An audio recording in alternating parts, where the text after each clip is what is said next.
Well, it seems to be working. Well, it seems to be working.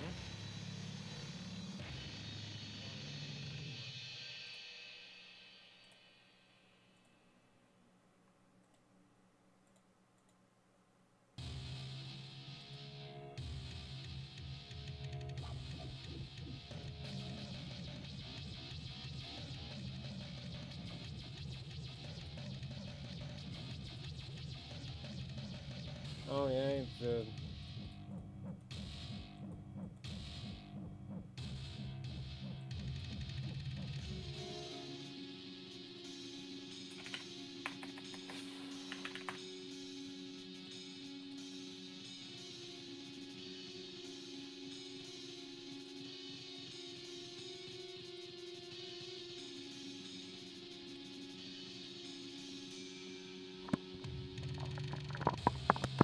hell with it all.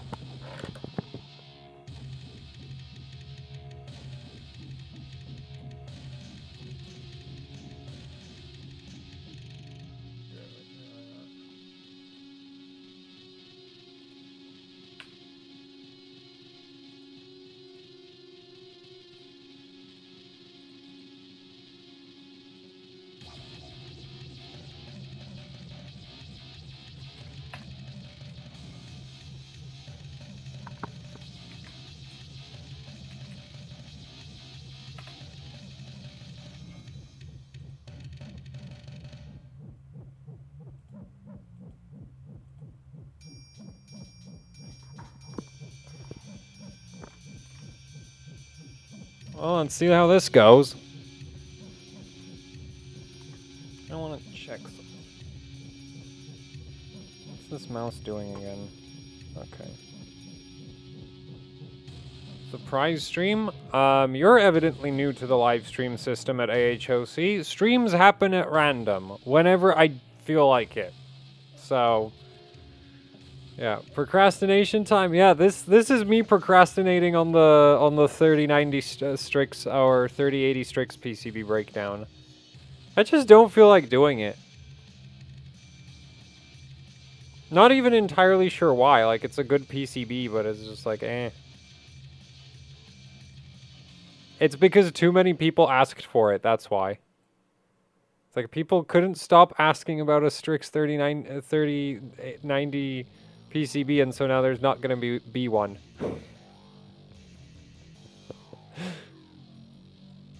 That's why I've started doing outros with like, don't give me suggestions, because I'm gonna like, so a lot of them are dumb and some of them are annoying, because you get the same suggestion 10 times and it's just like, okay, you know what? No, I'm not doing this anymore.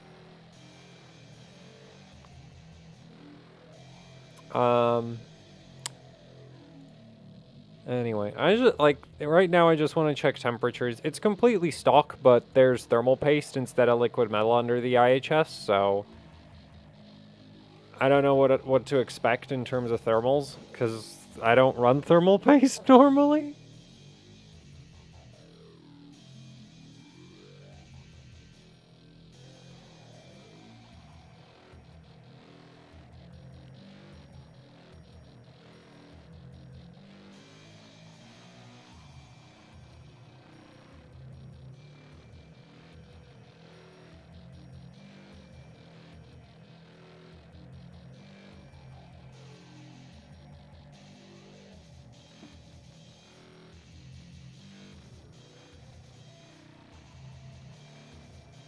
I must have come up with like the least interesting stream title I could have.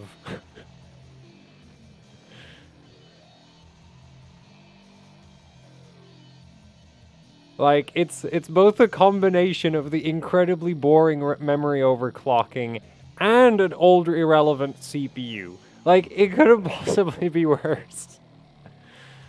Anyway, okay, so right now temperatures are doing great.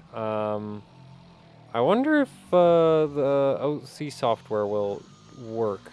Oh no, that's not what I wanted. Go away!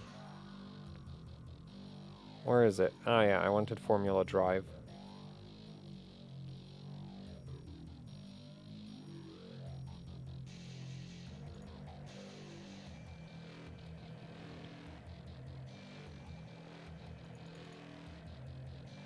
Oh no, it's an offset mode. Okay, screw that. We're not doing that. Offset mode bad.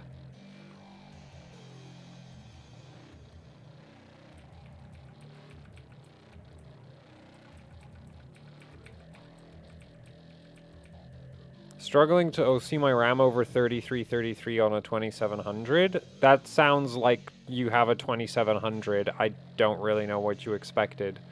Unless you have memory sticks that are based on...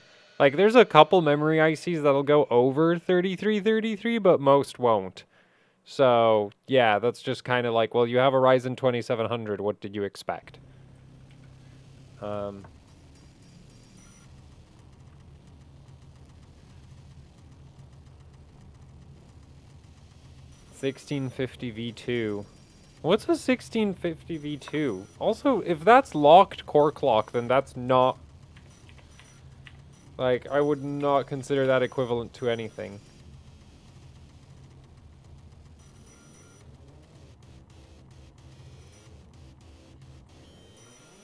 That's DDR3. I'd love to know which workload that is, like, equivalent close to a 3600 in.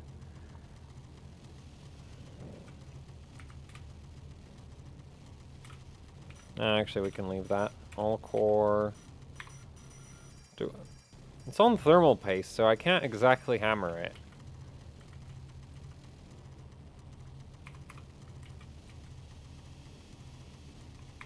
That should work.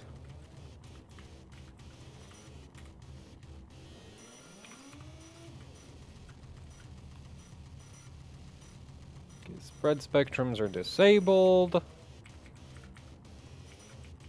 AVX ratio, right. ASRock motherboard, so 0 is auto, right. That's also disabled.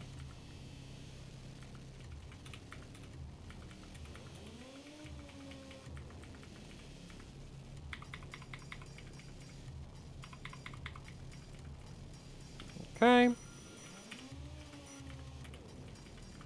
Fixed 1.4.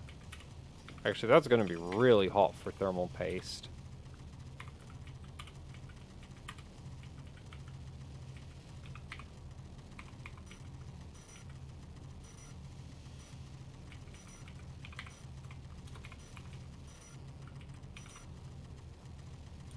What are you doing, board?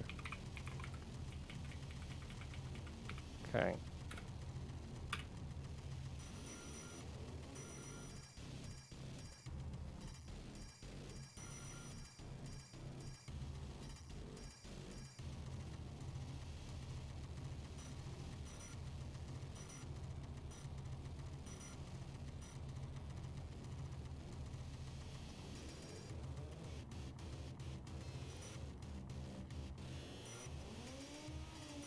Oh man, the capture card.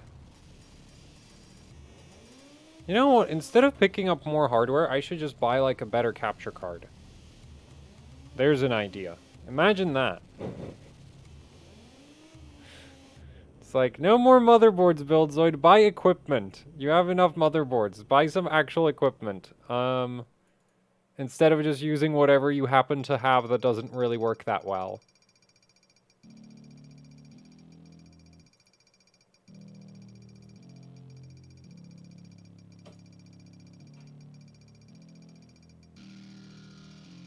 How are the tools? The tools for this board like to not work. I spent like an hour on liquid nitrogen trying to get Formula Drive to work. Because it worked at ambient, and then it just stopped working when it was sub-zero. And then it never worked again. Until I installed like the entire utility suite for the board, which is really stupid. Because the whole point of Formula Drive, the way I was trying to use it, was that it was supposed to be like similar to how Turbo V Core works, and I don't have Core Temp open, so doing this wrong.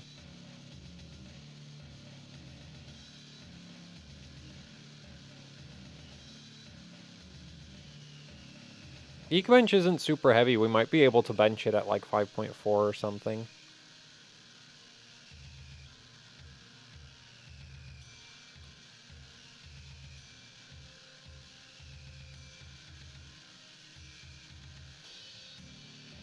Now, we're doing ambient overclocking. Because I want to figure out what kind of memory settings I can run for liquid nitrogen. Okay. So, I'm not going to raise the voltage anymore, and we might be able to raise the frequency, though. Because this chip is really, really strong. Or, well, I don't know that it's really strong, but, like, if you shove enough voltage in it, it'll do 5.4 Cinebench, so... Which, as far as my Intel chips for ambient goes, that is definitely the best one I have. So it might run Geekbench at 5.2.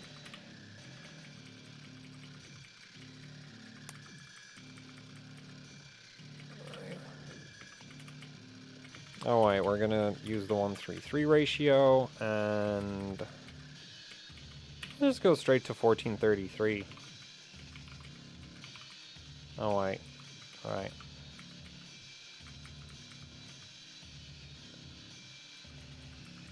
It's Geekbench. This is a sensible way of running it.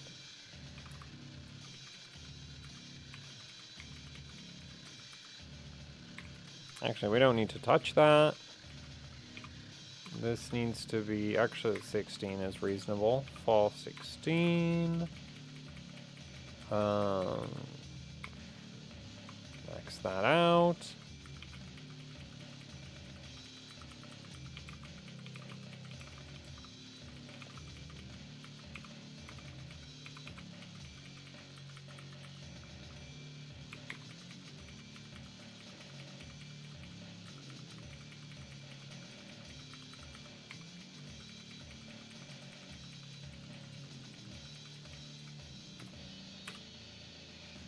Now it's not going to post. This board's really good about recovering, though, so I'm not too worried about that. Oh, it just works. I impress myself sometimes.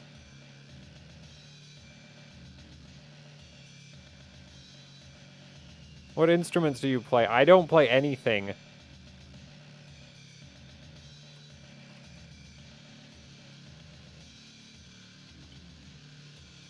I play the MIDI programming. Let's see. Right, let's just run Geekbench, also pull up Core Temp. And yeah, we're going to be running a hell of a lot of Geekbench, because that's the main thing, is like I want to run this chip on LN2, and the benchmarks I want to run are Geekbench and SuperPi 32 million. That's the ones where I actually need memory settings. For Cinebench, it kind of doesn't matter what you run your memory at. So, not too fussed about Cinebench. But Geekbench is interesting, because normally Geekbench is like a frequency test. But on X299, the ratio only goes up to 4133. So, I'm gonna have to figure out some kind of workaround for that. Which, the workaround is probably going to be copious amounts of BCLK, so that'll be sort of interesting to figure out how to work with that.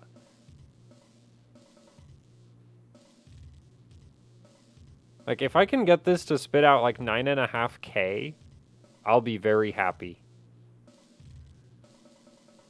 We probably need, like, 4,600 for that. Yeah, so right now we're doing 7165. Admittedly, loose primaries and everything, but... we're going to need a lot of BCLK.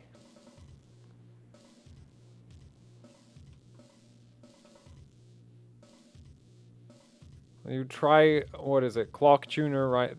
No, I won't try Ryzen, the Clock Tuner thing, because automatic OC software that runs in Windows is stupid regardless of who makes it. Like, nope, not touching that with a 10-foot pole.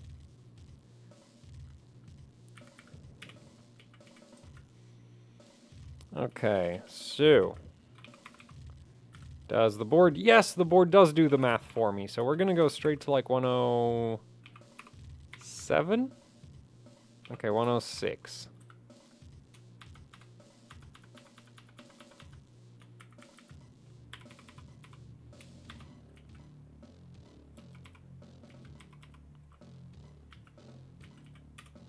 And actually, my current memory settings should work at that point. Assuming they train.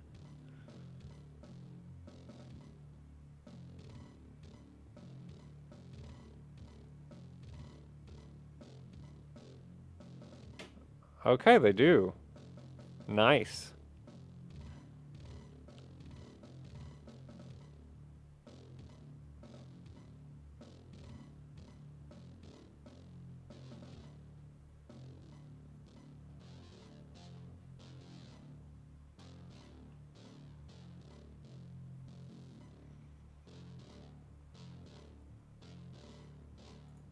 No, I want Geekbench.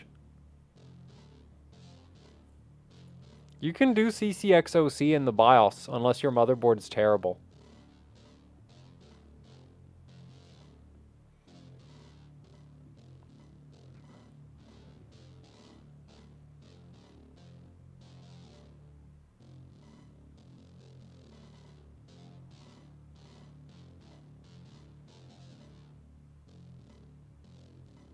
Like, if you don't want hassle, then just don't overclock your system. It's not like PBO make, like... Oh, no, Dykstra crashed. And then everything crashed. Yeah, it locked up.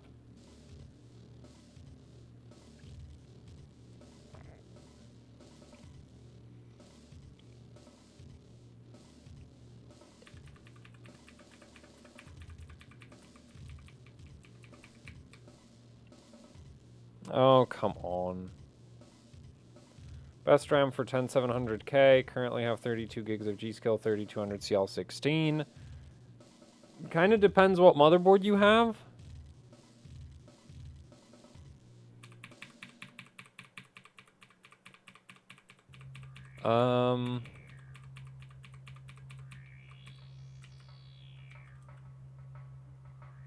But a 10700K, like, if you choose the appropriate memory kit, you should be able to get, like, 4000 to 4400 quite easily. Maximus Hero. I've never worked with a 4-DIM Asus board for Z490, so I don't know really how well they behave, but... I would probably go for, like, 2x16 B-die. It doesn't necessarily have to be a particularly high bin. So like a 3200 CL, like 3200 14 2x16, and then overclock it. Like, you need to overclock it if you buy one of those. Otherwise, there's like 3600. Like, it depends if you want to overclock or not. If you don't want to overclock, then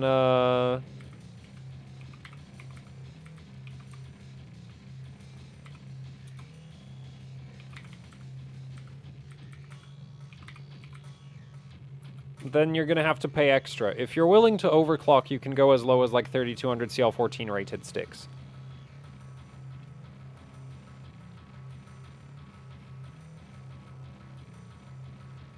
Finding B-die in stock. Do you really... Are you in the US? Do I really need to pull up PC Part Picker right now?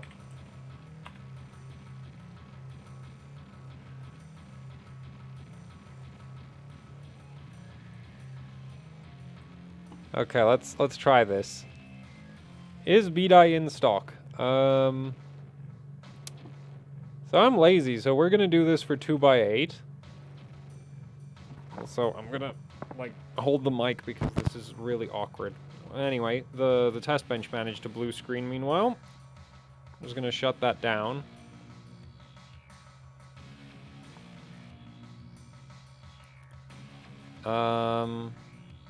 Okay, we're gonna go from actually high to low. That's best way to find B-die is from high to low, and then just keep scrolling until you find something that like matches your budget. You can also just chop off everything above like $300. It's not worth it looking at.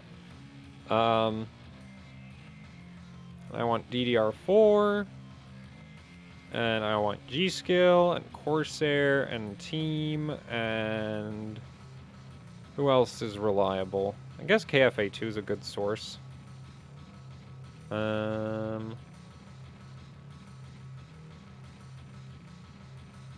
Oh, and Patriot. There we go.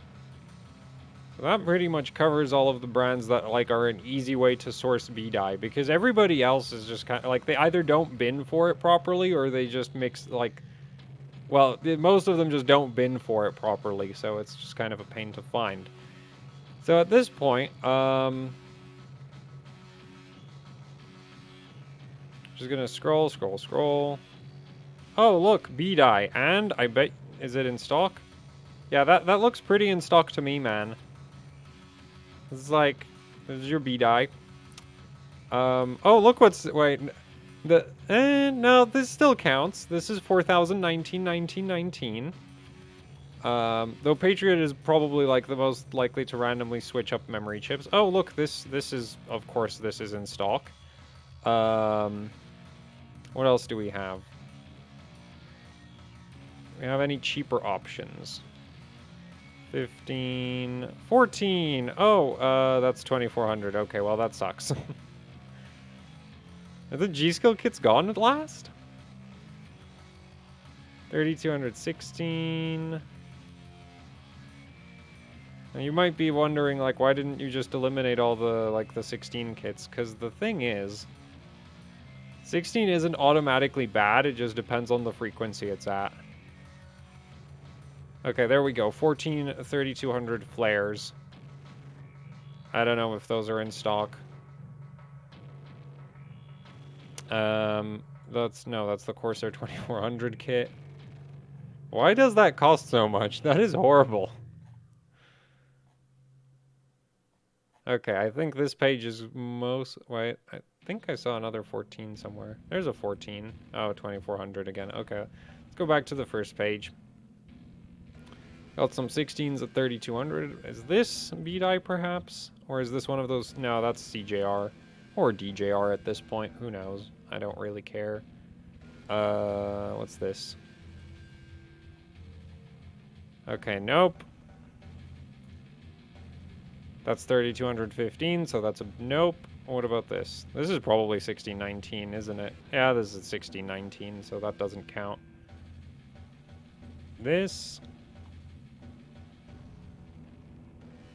Also 1619. Why? Anyway, this, and this, like, one of those has to be in stock. And then there's going to be more expensive options as well. Oh, this, I don't know if it's in stock, but that's B-die. This also... What do we have? Oh, look, a 3,614 kit. And the kit I'm using here right now. Also, I don't know if it's in stock, but there's an option. This is kind of overpriced in my opinion, but because it's overpriced, you might be able to actually buy it. What else do we have? Yeah, so I'm really not... Oh, look, a 4266 CL17 bin. That's actually really, like, that's also, like, that's actually good settings. Like, good XMP right there. I think this might be. Oh, no, that's 1822. Nope. So, I think I've made my point. There is plenty of... I think there's plenty of B-die, right? In stock, yeah. So that's in stock.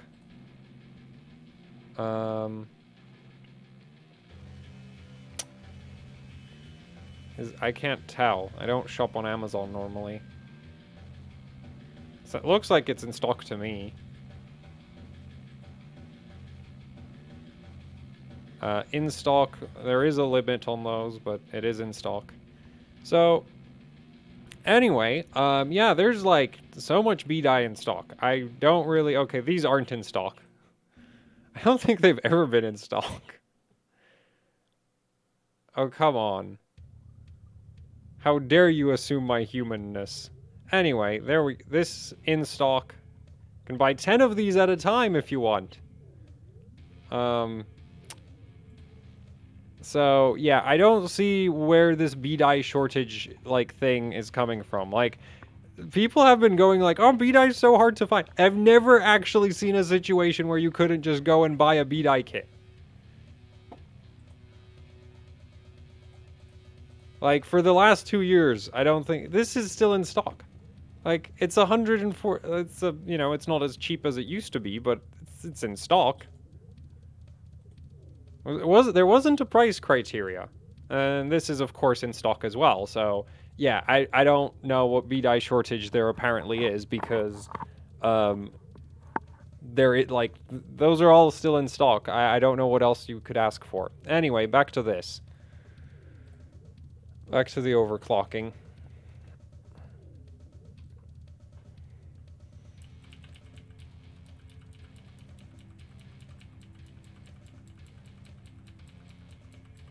What about Micron E-Die? I've already talked about Micron E-Die multiple times. It's overclockable. It's not, like, if you actually want peak performance, it's not going to give you peak performance.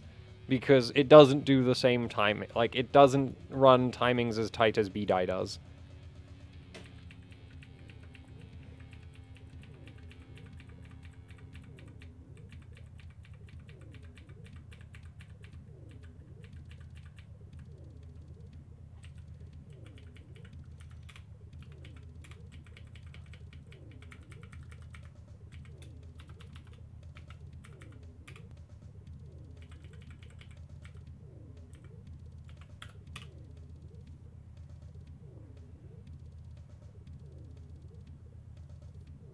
Is there any point in using low latency B-Die? It's literally just faster. Like, if you don't want to if you want to overclock your RAM, and you actually care about you want max memory performance, you go buy B-Die.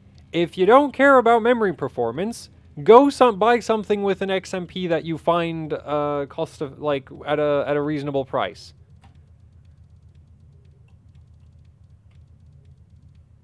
Like, buying a 3200 CL14 kit and running it at stock is a massive waste of money. But if you're going to be overclocking, then 3200 CL14 is one of the cheapest ways to get your hands on B-Die. So, yeah. Man, like, you're all lucky that I'm like...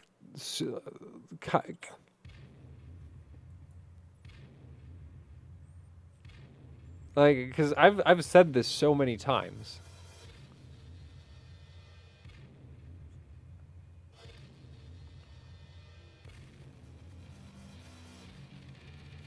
Thanks, Demi Nibs, for the $10. I support you even though you always dog on ASRock Mobo, but I've learned quite a bit from you. Thanks. Speaking of ASRock motherboards, this one's good, but there was a different motherboard that I tested earlier today that was just a total lost cause, which I'm really annoyed about because, as you know, I did the... Oh, that's not the retry button. That's the retry button. Anyway, but I did the video with the... Well, I'm finally did an 8.3 gigahertz at validation with the FX9590, and at the time, the biggest problem I was running into was the motherboard. So the idea was that I'm going to take the Gigabyte... and the board that I used was the 990FX Gaming. And I really like Gigabyte AM3 Plus boards in terms of the software side of things. In terms of the hardware side of things, they are an absolute catastrophe. But anyway... So I figured, okay, I'll use a UD5 because that's going to be like stronger than the gaming that I used. And well, I've been testing the UD5 for a bit, and I've done some modifications to it, and it seems to still not have enough VRM, which like. I mean, on paper, it wasn't really a great VRM, but I'm still disappointed that it's, like, tripping OCP or something. Like, it seems to power throttle when running Intel burn test, which is, like, super not okay. Especially since, like, that was with an FX 6350 and the motherboard officially supports a 9590. So I'd love to know how the hell it supports a 9590. Though I guess Gigabyte's definition of supports a 9590 means doesn't explode when you install a 9590. Because there is a lot of, like, 990FX boards where if you overload them, there's no OCP or no over temperature protection. So they just kind of up and die, which is fun. So, yeah, but anyway, so yeah, I've been messing around with the UD5, and then I'm like, okay, this board is having some issues. Let's see if and I have multiple 990FX boards, and so I figured, hey, let's try the 990FX Extreme 9 I have, because that has a much stronger VRM. We just, the only issue is it's an ASRock board. It took like 10 minutes for me to realize just how much I hate the BIOS on that thing. Also, for some reason, Extreme LLC adds 50 millivolts to whatever voltage you're at. Which I don't get. Like, Extreme LLC on its own is pretty bad, but then the board, like, adds 50 millivolts on top of that, and it's just like... why? Like, and it's funny, like, ASRock motherboards, like, the OC Formula series, like, I have a Z87 MOC Formula, and that board's great. It's still a bit clunky, but it's good. And then there's this thing, and this thing's good. And then there's the 990FX Extreme, and then, like the X370 Tai Chi, and, like, the mainstream ASRock boards, where it's just, like, this couldn't have possibly been developed by the same team. Or, like, even remotely the same person, because these boards are so bad to work with. And then you have the OC Formula boards, where it's just like, these are amazing. There's, like, no in-between with ASRock boards.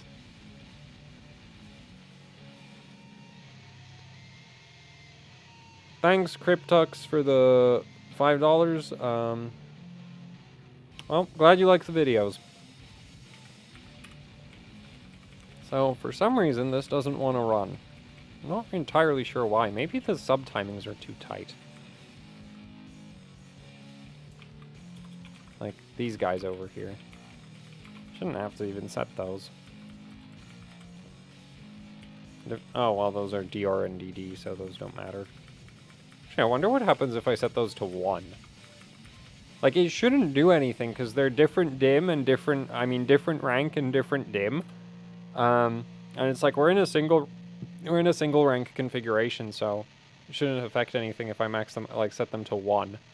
Though it also depends how the motherboard's BIOS handles things.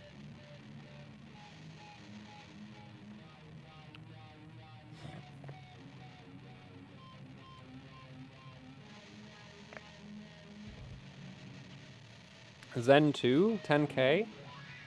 Yeah, I can. If you mean like 3950X, yeah, I can. I have a video with my 3950X absolutely smashing 10K. I think. Oh, no, that was 9700. But yeah, no, you can definitely, you can do 10K, it's just really hard. It's the 5950X that absolutely just destroys 10K. Like, you don't even need to run good settings. Or, well, no, you need somewhat good settings, but you don't need to be, like, top 1% memory kit.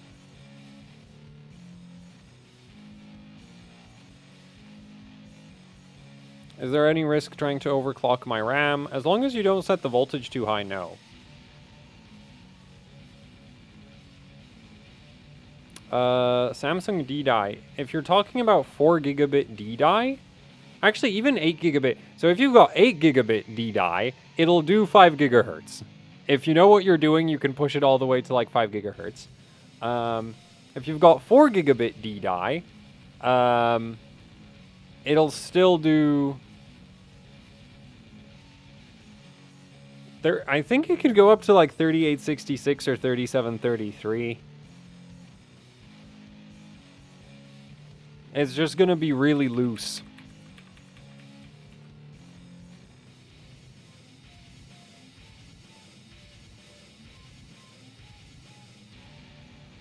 And DRAM calculator.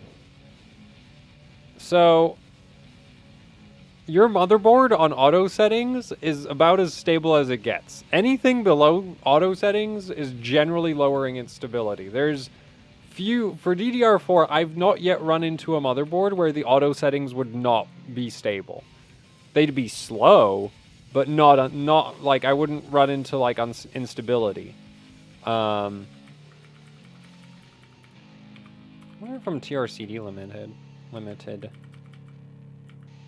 So what is it? Why is TRP all the way up at 15? This should not be necessary. Oh, and we're at 6.2. Okay, well, it might be annoyed about that.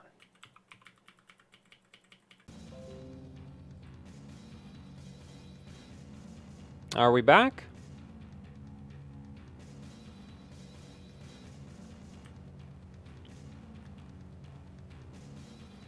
Okay, looks like we're back.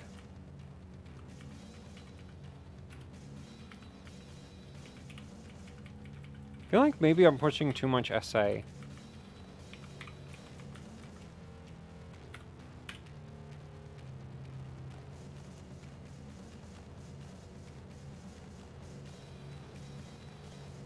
do you think is better? 2x16 3600 or 4x8 3600? At XMP, they're going to perform the same. Actually, 2x16 might end up being slower, depending on which specific memory kit you buy.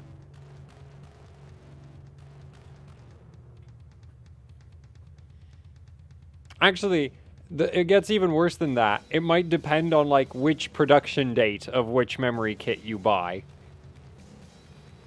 Because the memory manufacturers do not guarantee rank configurations on most, actually on anything ever.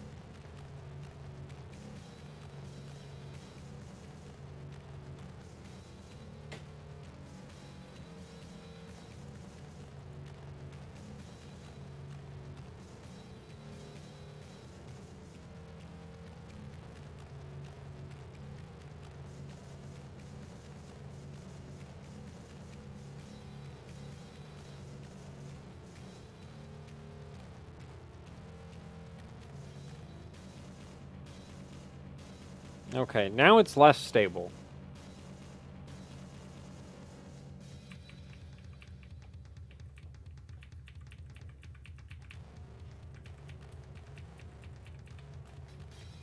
How high can your 1080 Ti KP go? I have no idea. I've not run it. I checked that it worked, and that's it. Okay, so now we start getting into the phase of acceptance where it's like, okay, so that's not gonna run.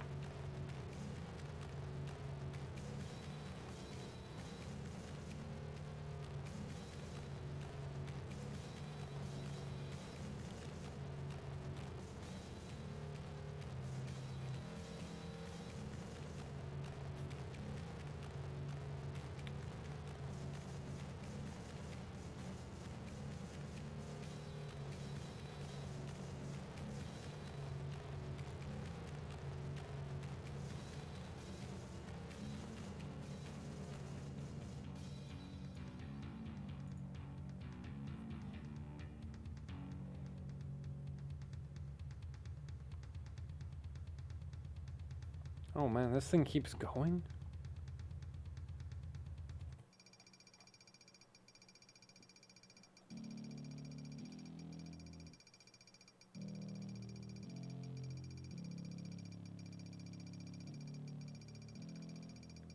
Resource for memory, timing, tuning when starting out. Guess and test. Seriously. Like, if I get a memory stick that I've never worked with, all I do is punch in settings hoping that they work. There's not really much more to it.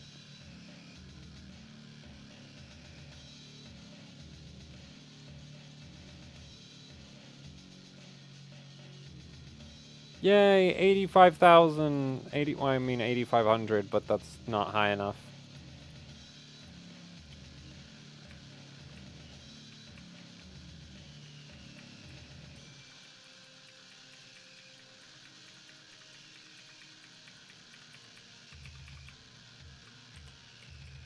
Okay, so this runs. And then like okay, let's just try 105.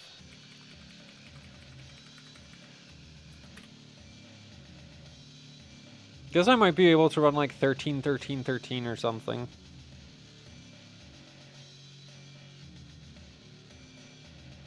$43, 33.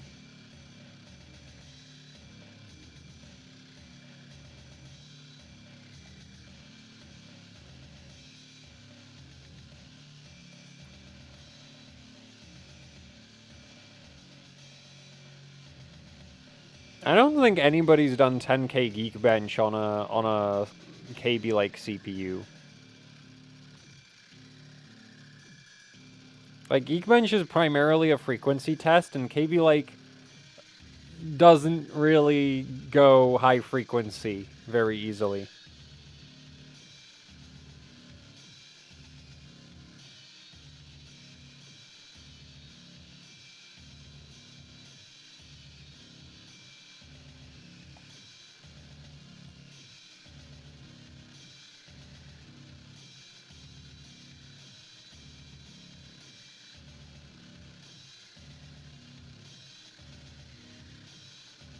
Like, start with the primaries and just, like, lower them one at a time.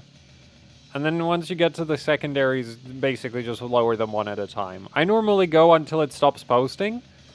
And then from the thing is, the stops posting is not the same as can get into Windows. Wait, what? Score just fell off a cliff. Oh, oh no. Oh no. Okay, it's probably doing something weird with the RTLs. Well, let's see if I know how to do this.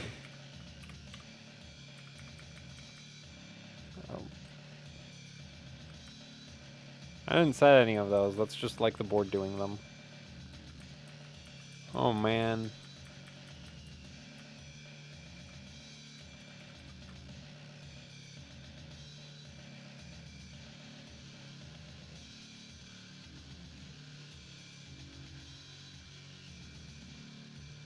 It doesn't look correct. Okay, wait. 63... 6, 6.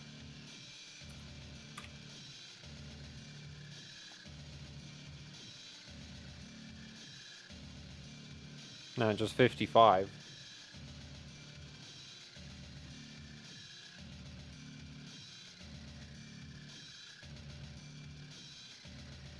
I think that's the safe mode. I'm not 100% certain. Been a while since I worked with this board. There is a safe mode button. No, that's normal. Like, the RTLs, IOLs getting changed is, like, that's supposed to happen.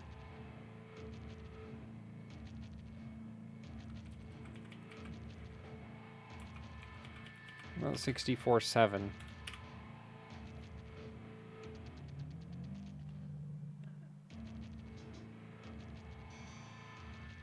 Okay, so that works.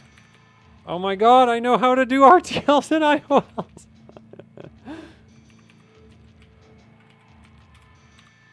I mean, I'm not doing a particularly great job of them, but I do know how to change them. I don't think this is going to fix the performance situation.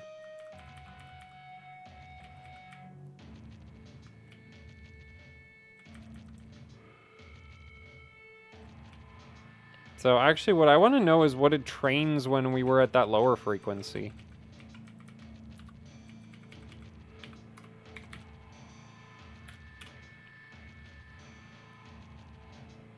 DDR2 never.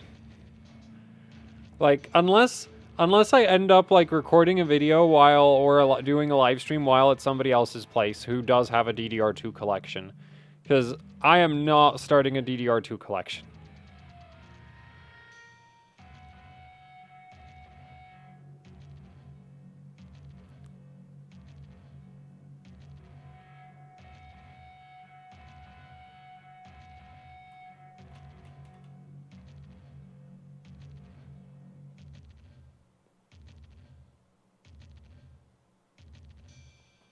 Man, this capture card.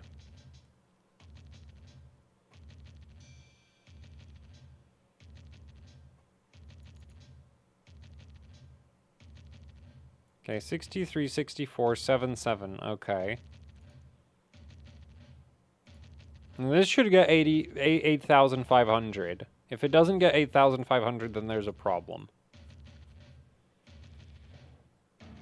Legacy OC is cool. Yeah, but the thing is I have so much DDR3 stuff that if I also started piling... Like, I have so much DDR3 and DDR4 stuff that if I also started accumulating DDR2 stuff, I would, like, just be buried under stuff.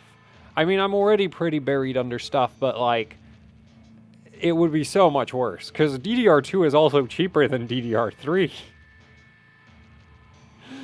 So you can acquire a lot more stuff with a lot less money. Which is not good for me.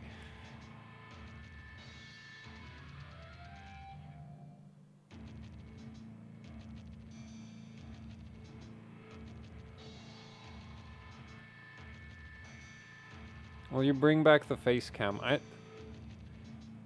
I don't know, maybe? It would probably improve viewership. But... Oh no, now the score just sucks. all the time. Okay, that... Man, what the hell? There was an 8,500, and since now it's like, nope, not doing that anymore.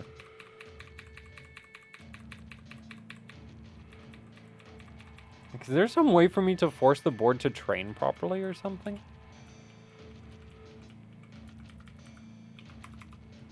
Actually, you know what? No, we're gonna go 104, but I'm gonna change the memory ratio.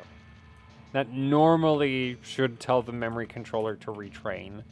And I'm going to raise the system agent, because that can sometimes get it to do tighter RTLs and IOLs. At least on Asus boards, apparently. If you just whack the system agent voltage, it'll tighten the RTLs and IOLs. Man, this BIOS is so long. Okay, 63, 64. No, it's still the same.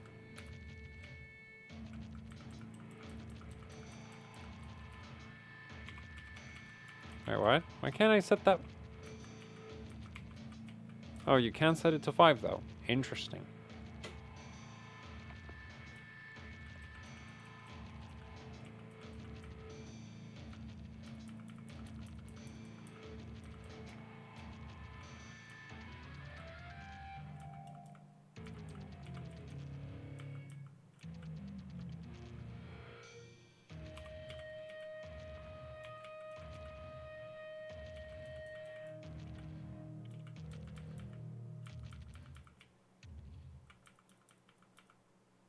Alright, well, why is this at 6?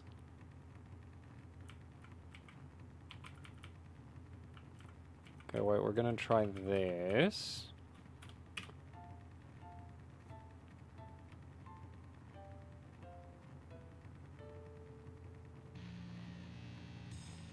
Is 1.43 too high for CJR? No, that's still safe. Just, like, keep it under 1.45 and you're fine.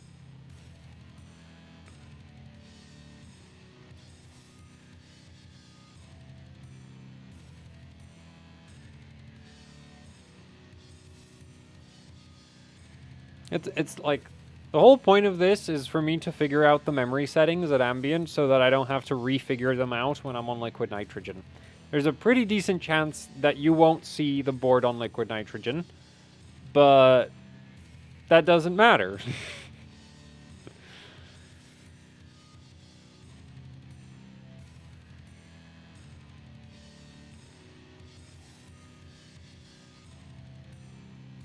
Because the thing is, KB like X is like annoying to run Sub-Zero. Because this is small die, not soldered, so the thermal paste loves to crack. Also, I tried it with Arctic MX4, and MX4 does not work below like minus 60 degrees at all. It just completely fails. And it doesn't even make a sound. Like, it just stops working. Like, the way I tested it was I was running Cinebench, and I was pulling down the temperature, and at minus 60, like, and so the temperature, initially, the temperature would be dropping, then you get to minus 60, and suddenly one of the cores is at 30 degrees, and it's just, like, it would be like at 0 degrees, the CPU would be at, like, 50, right? And so you'd go from 0, you'd have 0 to 50, then you'd have, like, minus 10, 40, minus 20, 30, minus 30, 20, minus 40, 10, minus 50, 0, minus 60, plus 30 degrees. And it's like, oh, the thermal paste failed. So, also, that seems to have fixed Geekbench. Okay, so it was a tertiary being weird, not the RTLs. Interesting.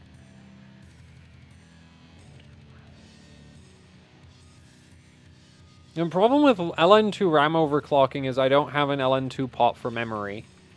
And getting one is probably going to take is going to take too long, so yeah, I'm not really sure what I want to do about that.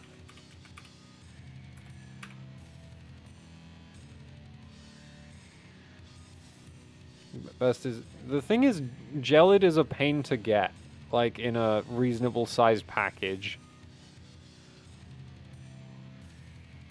Like, I'll probably just end up buying the Thermal Grizzly Cryon LHE.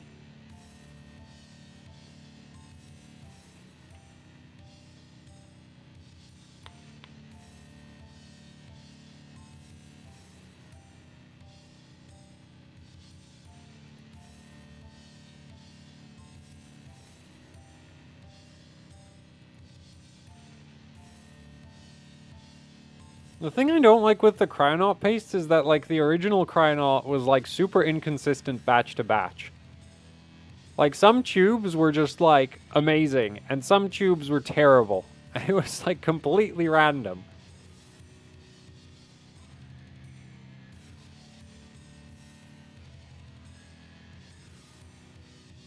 Also, it's expensive. That's the other issue.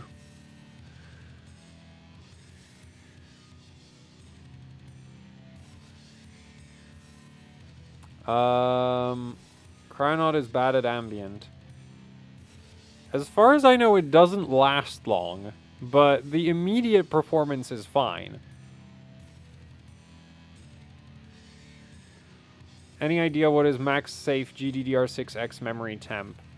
So max surface temperature is like 95 degrees, because that's literally Micron's specification.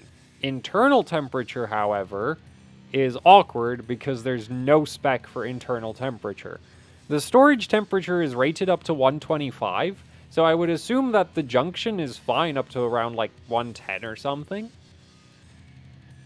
But yeah, like they don't give even like a thermal resistance rating in the data sheet, mostly because they don't talk about internal temperature at all. It's just like keep the surface of the memory chips below 95 degrees and you're safe apparently. But I don't know what that means for the internal temperature, so yeah, not exactly the most useful of specifications if you ask me, but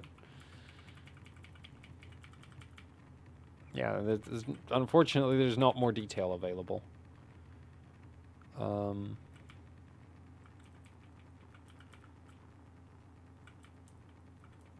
Anything else?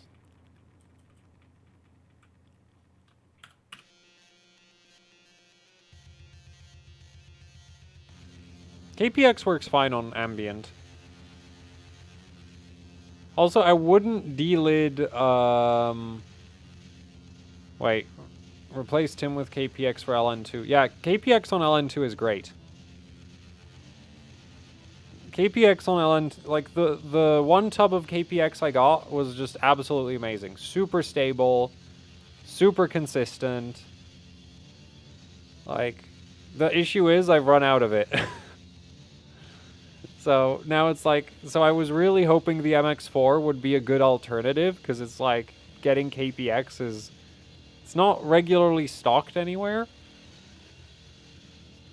So yeah, that's pretty annoying.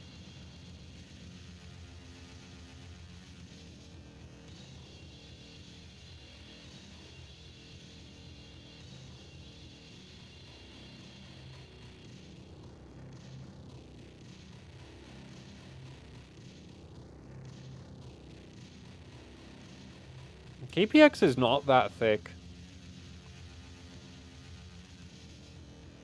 No, actually, I guess it is.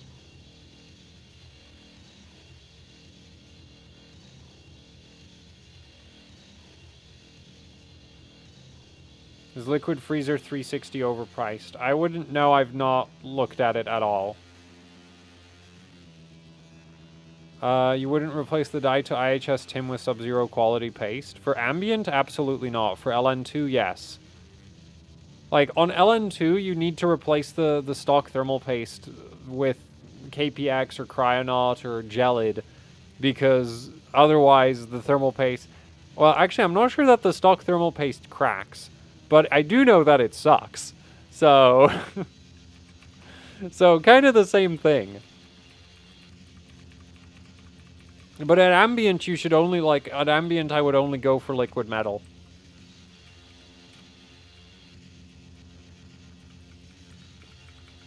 Okay, seems pretty happy right now, so let's see if we can make it faster.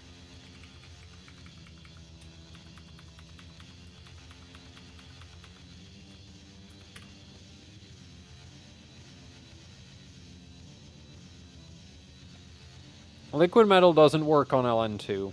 I don't know the specifics of it, but it's something to do with it being an alloy and how alloys react to, like... Because metals change their thermal resistance depending on their temperature. So, like, copper actually gets more and more conductive the colder it is. Both electrically and thermally. And silver's kind of interesting in that it doesn't... Like, really cold copper, I think, actually has better thermal conductivity than silver at similar temperatures. But at ambient, silver is actually more thermally conductive than copper. But yeah, and then, like, alloys apparently do the opposite thing, where they actually... well, at least the liquid metal alloy apparently just gets awful as it gets cold. It just gets worse and worse and worse and worse and worse. And I guess it happens pretty quickly. So it's like, depending on which specific alloy you're looking at of liquid metal, they're like okay-ish down to, I think, -10 or -5. And then anywhere below that, it's completely useless. Even ignoring, like, the freezing problem, it's just like they're not even that thermally conductive, so...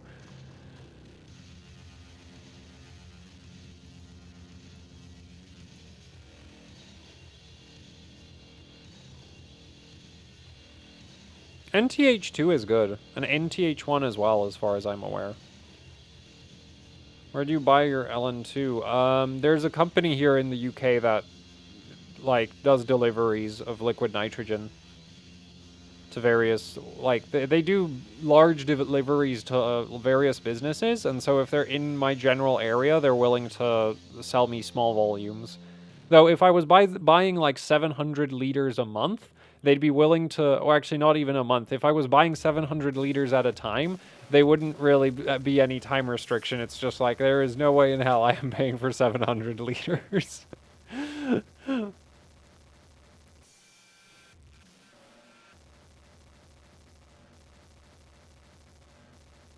83, 84, not too bad. I think I should spice it up with the...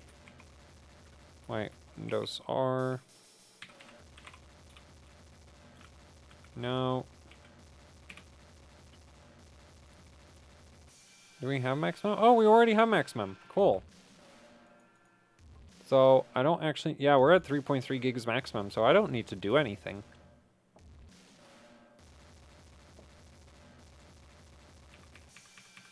Why the quad-core? Because I want to get quad-core globals. I don't think we're going to see a quad-core CPU, like an overclockable quad-core CPU for a very long time, so... It's nice, safe points on hardware bot to have globals with a quad core. I'll try 1414, which we shouldn't even need to do anything for that.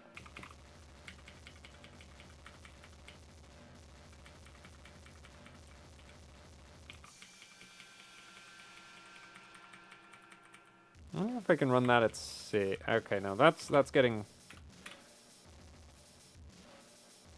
too aggressive, I think. Is 7740X actually better than 7700K? My 7740X is really good. Like, it does, like, 200 megahertz more core clock than my 7700K. So, yeah, but... Wait, which button is it? There we go. But I don't know how consistent that is. Like, I have one 7740X and it's really good. I've not had, like, a bunch of them. Oh, no.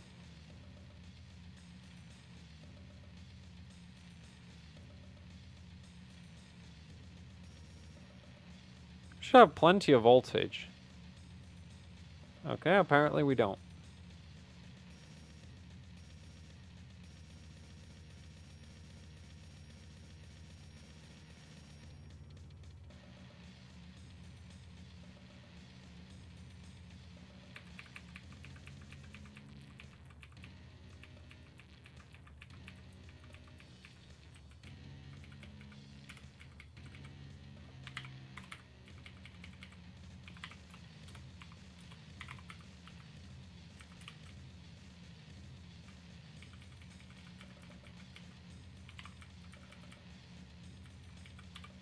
I don't think I left, like, the TR... No, those are on auto. It should be fine.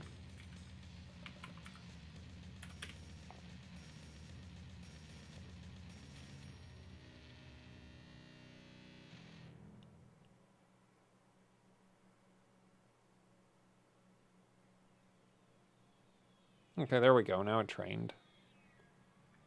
So I wonder if it was the TCWL or the TRCD. If it's the TRCD, then that's a problem. That's a big one for performance.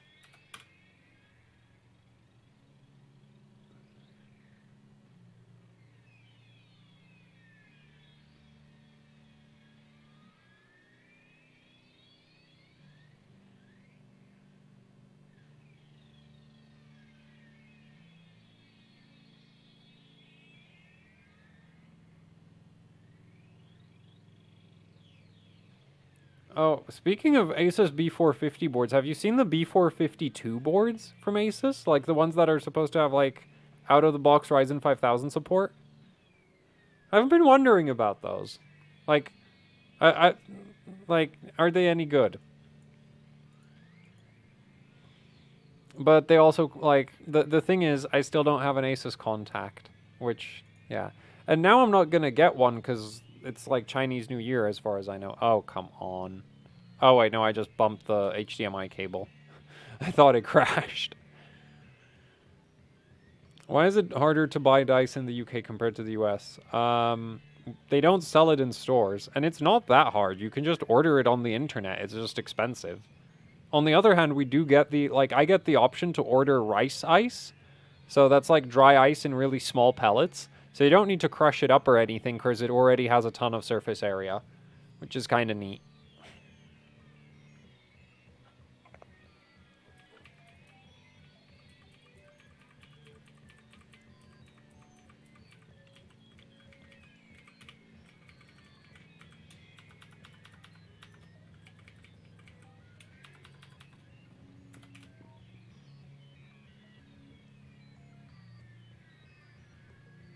B452 boards, they don't look very revised. Like, at a glance, it looks like the B452 Strix looks basically like they took the VRM off of an X570-P and then just slapped it onto a B450 board. Which is, like, pretty cool, because that would mean you could, like, PBO a 5950X on it. Probably. But on the other hand, it's like everything else about it is going to still be a B450 board. But at 106 quid, that's actually kind of interesting. Like, it would probably be a much better board than the B550 BioStar board I have. But I don't want to get stuck with a bunch of low-end motherboards again. Why do I have to do stuff? Like, that's an interesting board, but it's like one of those like, that's exactly the kind of board, like, if Asus sent it over and I just had them, and then they could just pick it back up and take it back. That'd be ideal. Wait, now it's passing. Oh my god. Oh, I'm excited to see what score this spits out. I don't think it'll be over. I actually have no idea what to expect.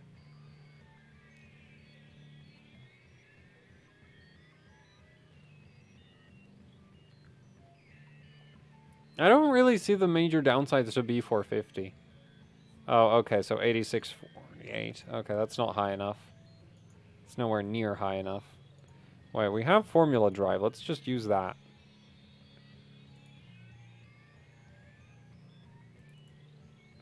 Come on, open.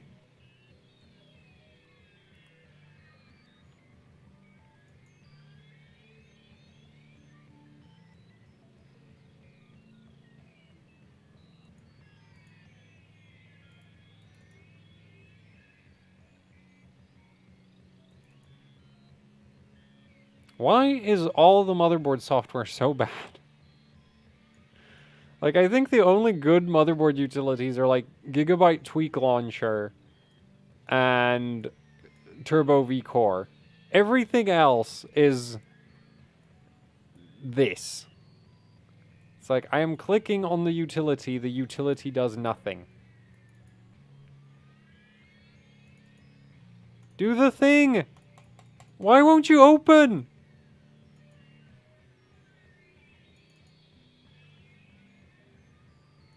Oh my god, this freaking... Okay, fine, we're doing it through the BIOS.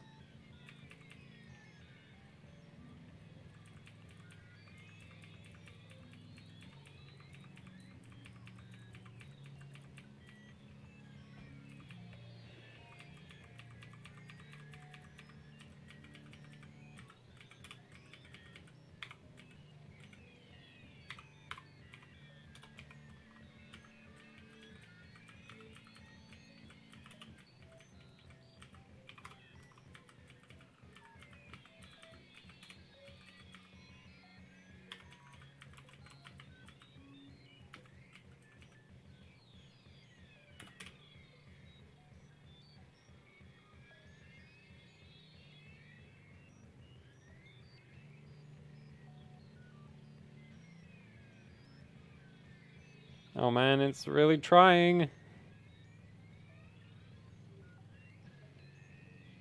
Wait, nope.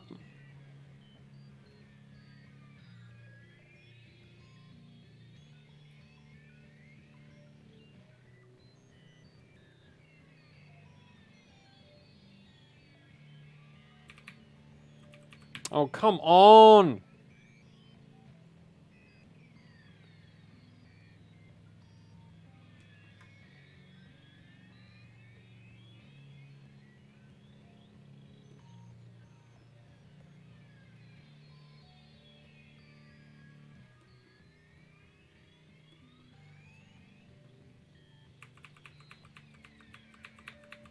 Please tell me that I didn't miss the safe mode.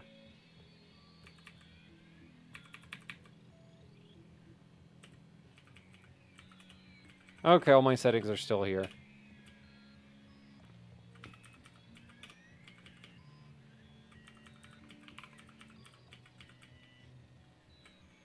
Yeah, I'm gonna try it like that.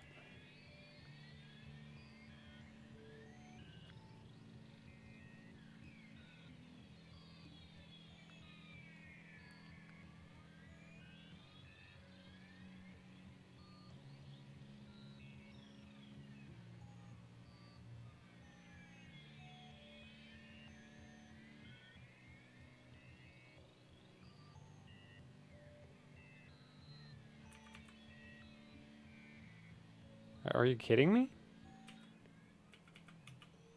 Now it trips auto recovery? What are you doing, you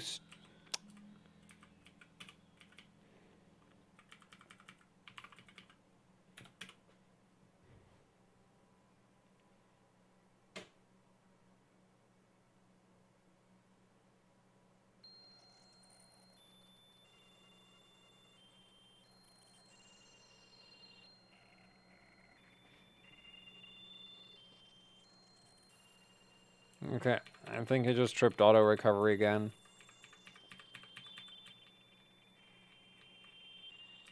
Yep.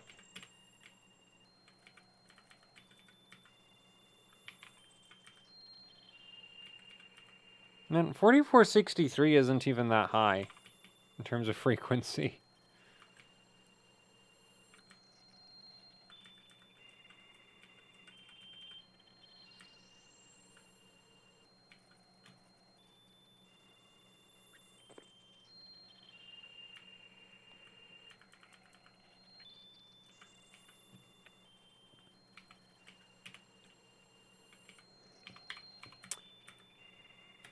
Well, there's a decent chance that'll make it work.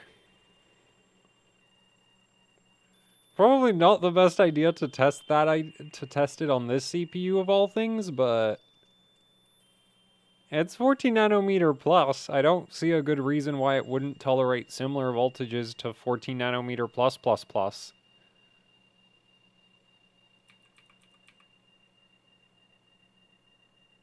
Did it actually train? No.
You got some of these help tips are really useless. Like adjust margin limit to get better memory margin.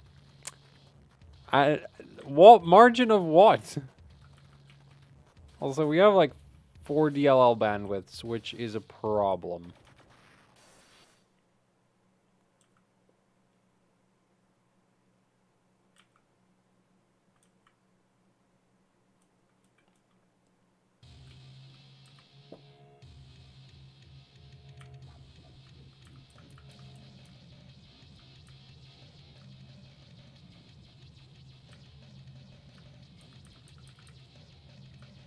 Okay, well, we're not going to touch anything down there because I don't know what any of the stuff down there does.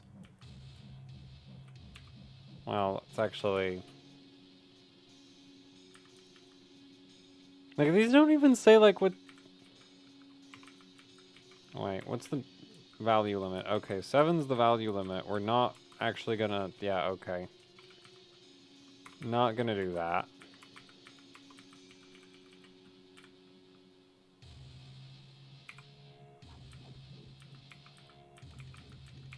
Like,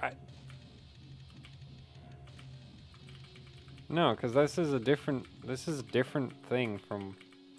So on Ace's Z270 boards, there was like a DLL BWEN that you would set to like 2 to 4, and that would help with higher frequencies.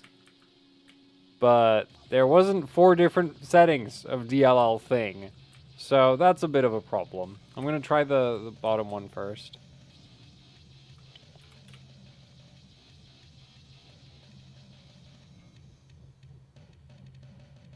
Okay, that did nothing, I think.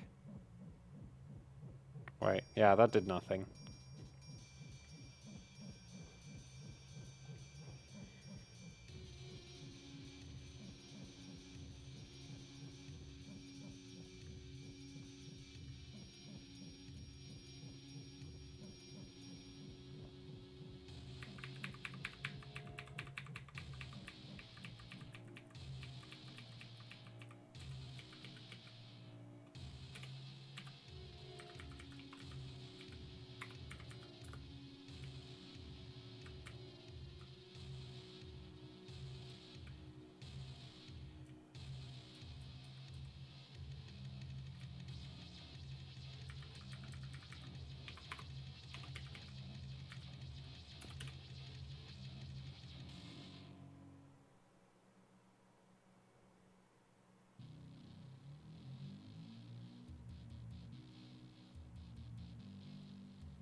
Wait, did it finally train? That looked like it trained. Oh, it did. Cool. No, this is probably not going to perform that great, so...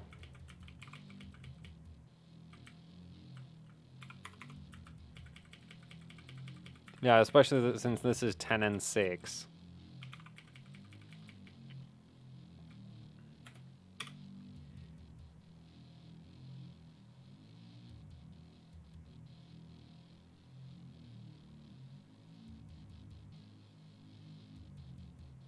And then at 55s. Lovely.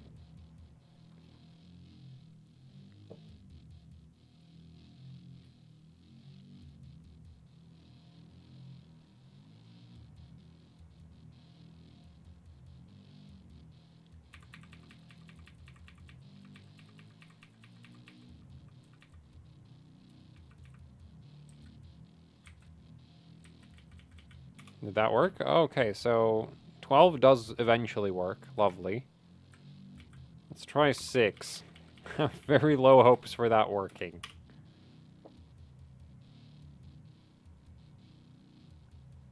But if it works, that should give it a pretty nice performance uplift.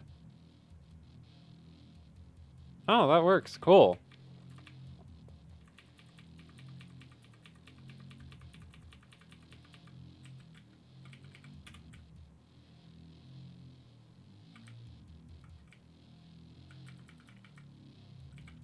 Okay, so we're going to try 6 there, and then 11's on these. And then I think...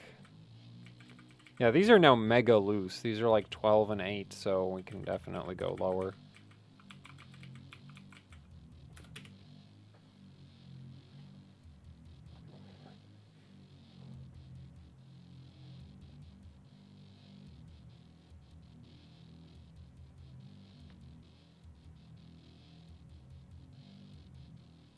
And now it's really upset.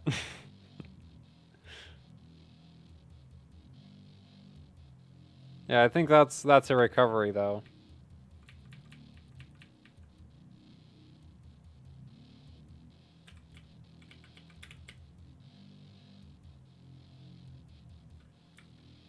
I mean, let's see. I think it was the 11s.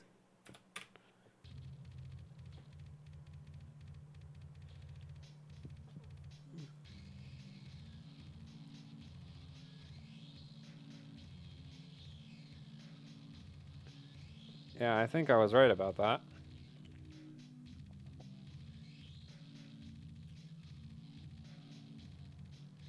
No, that's AMD's fault. With the Sapphire Toxic card, that's entirely AMD's fault.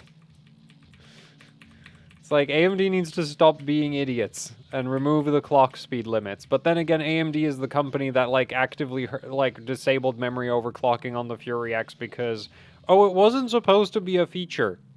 It's like, you serious? Like, what the hell is wrong with you? It was already slower than the 980 Ti. Or do you hate like having any chance?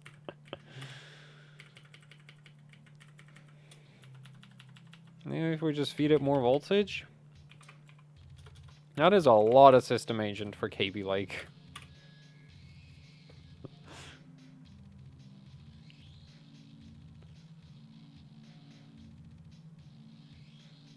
HBM... No, it didn't. I have a stack of Fury X's. The HBM runs fine. Like, the only issue with it was if you fed it like 1.35 volts. Actually, not 1.35. You fed it much more than like 1.4 volts, it would start degrading pretty rapidly.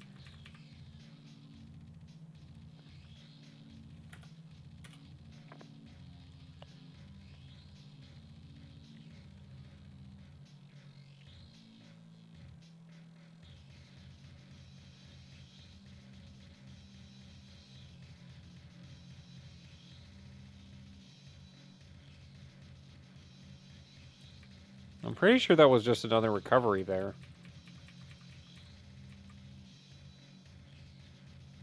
Yeah.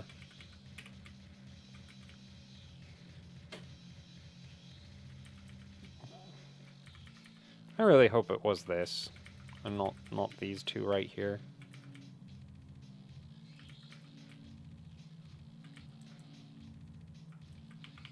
Because we can bring the 11s back.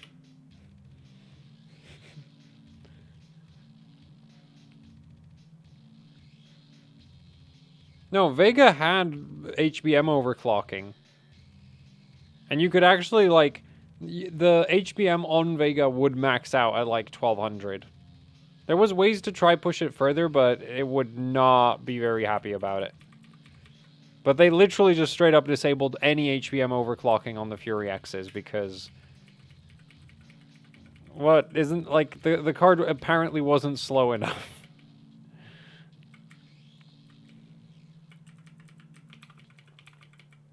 Okay, I'll give up on that as well.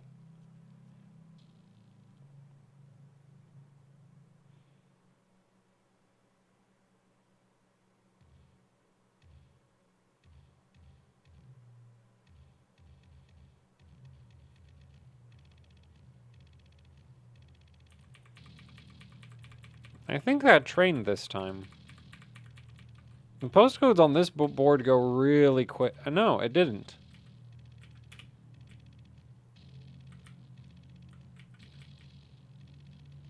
But this worked before. Oh, wait, no, I didn't have these quite so low.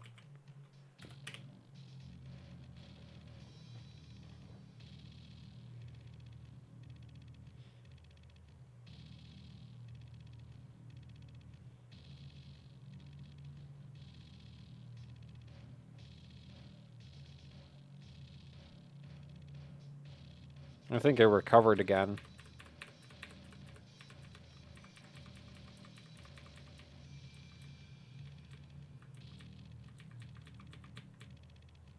$3090 with HBM and NVIDIA would be charging like 5K a card. Actually, no, more like 10K a card because that's literally the Tesla.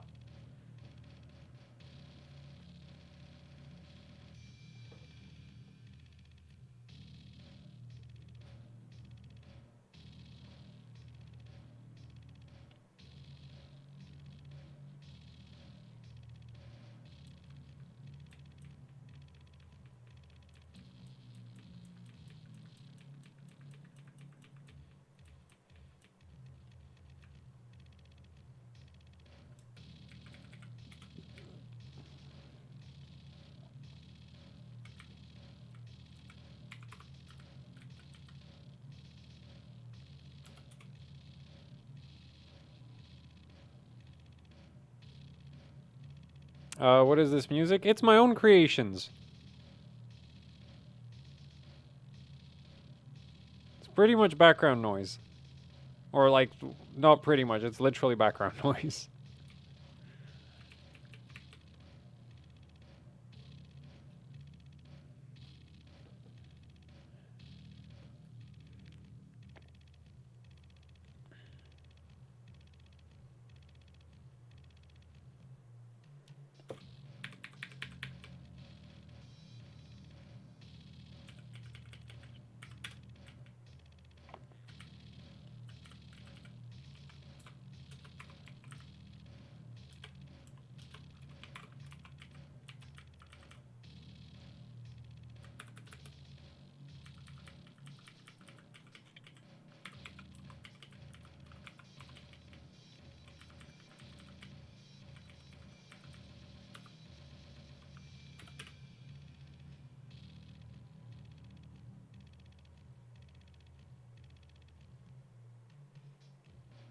I think I might chill a little bit on the clock speed.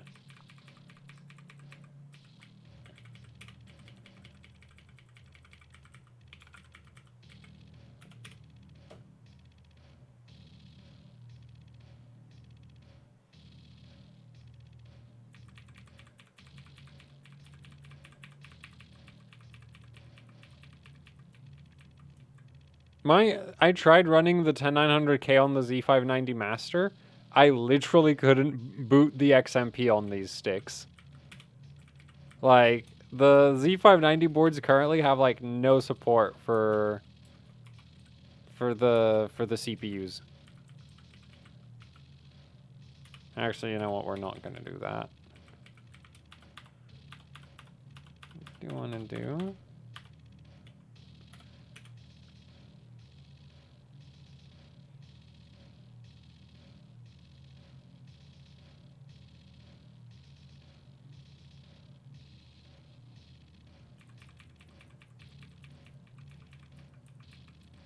You do not want a 64 gigabyte VDI kit.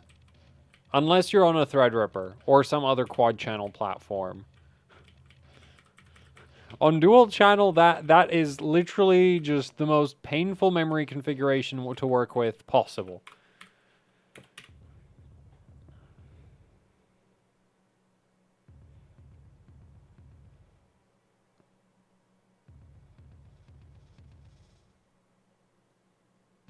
I think that trained. Kind of looked like it trained. Oh, no.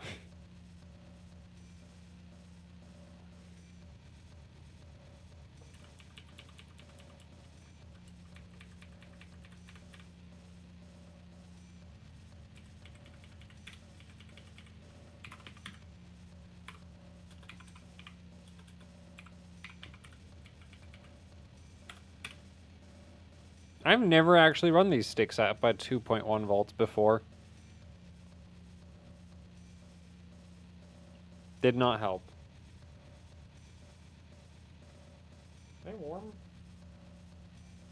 They're fine temperature-wise, so that's not the issue.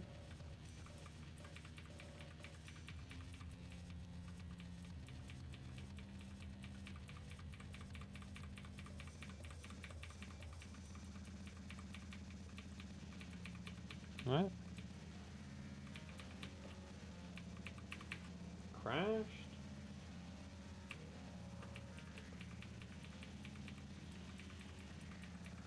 Because quad channel is expensive. Like, it makes the motherboards a lot more expensive.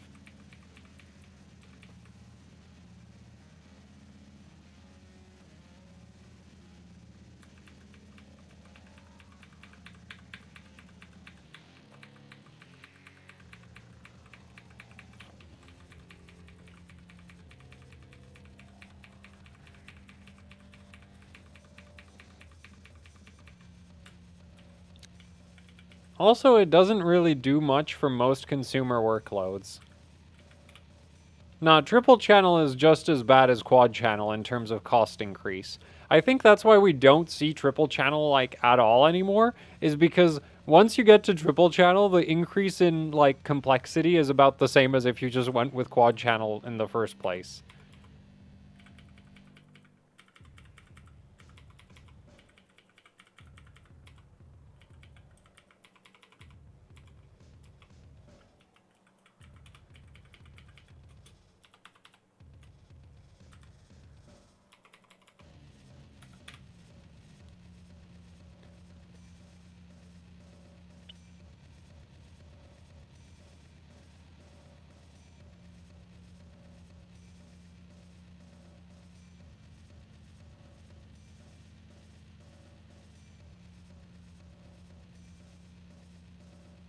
Oh, come on.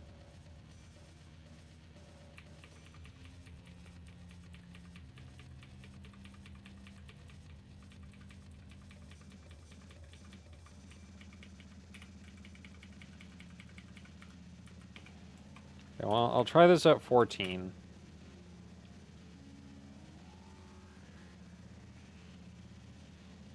It's so weird to me how, like, if you're going for actual full-blown stability, like, low TRCD is generally harder. But if you're just going for benchmarks, a lot of the time you can run, like, really low TRCD and cast latency way up there.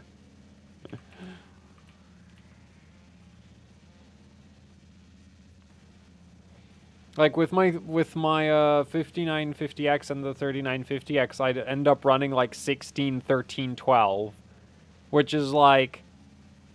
Because 15 would underperform and 14 didn't work. Oh, come on.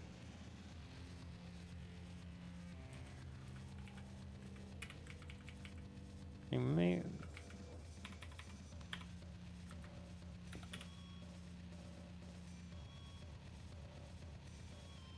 Do you think DDR5 being ECC by default will change how the overclocking behaves?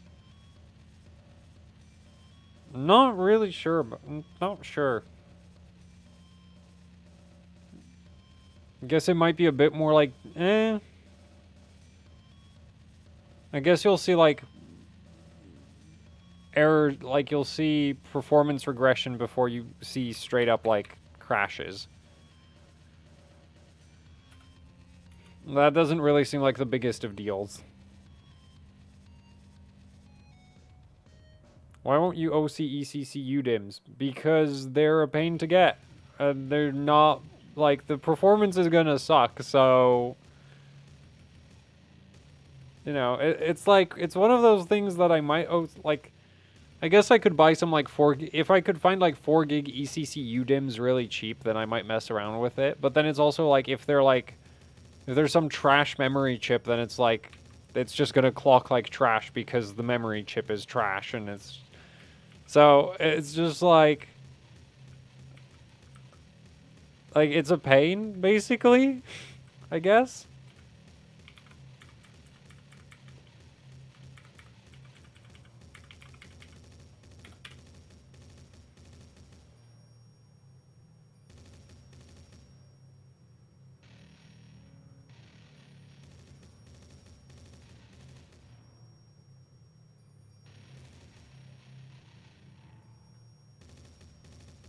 No, sourcing them is a pain. The overclocking them part of things I don't think is going to really be any different. They're just probably not going to clock as high.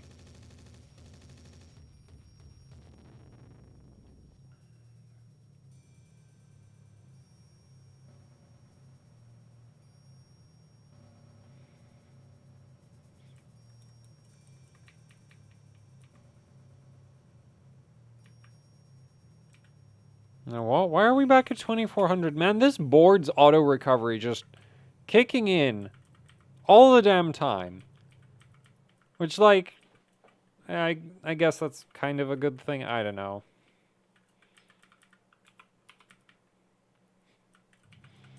Not really sure how to feel about that.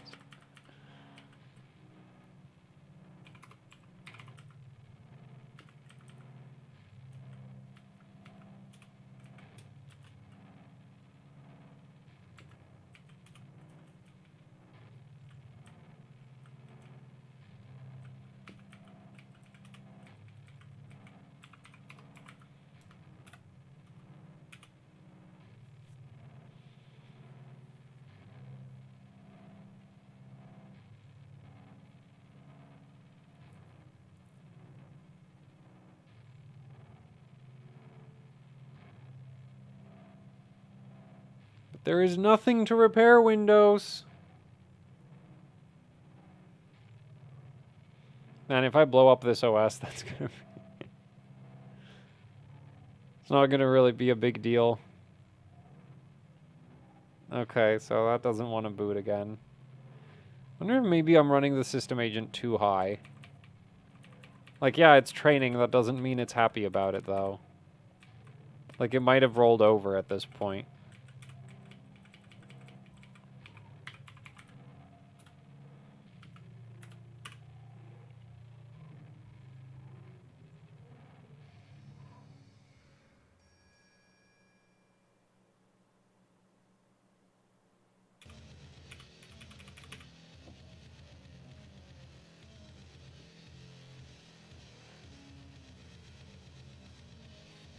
Like, 4313 shouldn't be that hard.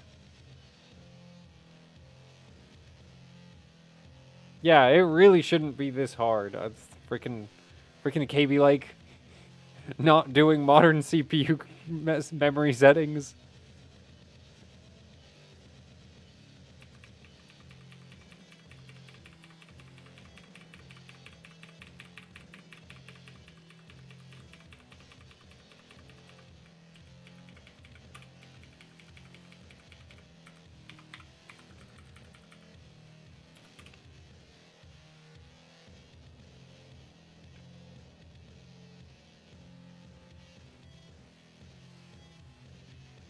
Nah, it's just always into automatic repair. Nope.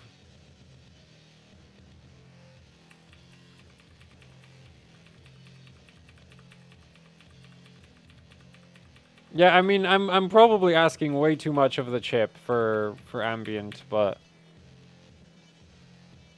it's kind of the whole point of this was like to figure out what the chip is able to do.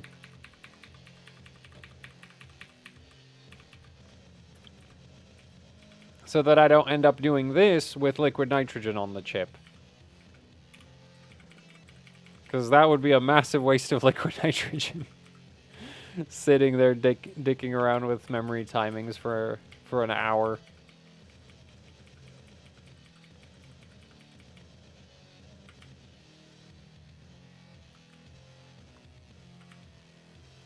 You know what? No, I want to boot the 1312.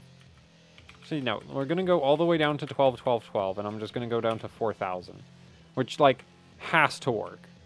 Like, that should just work. That shouldn't require any crazy anything, so... Like, these DIMMs are strong, so, like, they should be able to run 4,000, 12, 12, 12.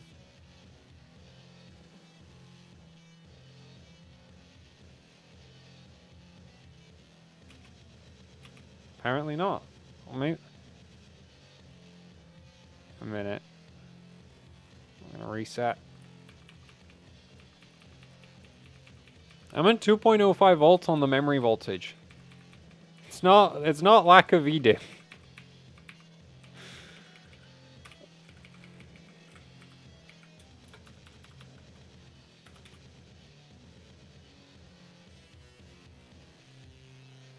I'd have fried your OS. Nah.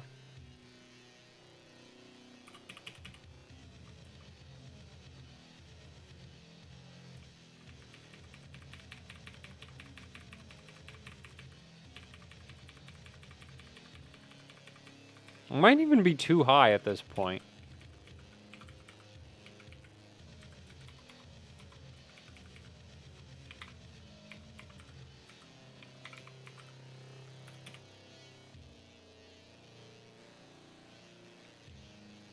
It's not retraining, it's just booting with different voltages every time. Well, that was different.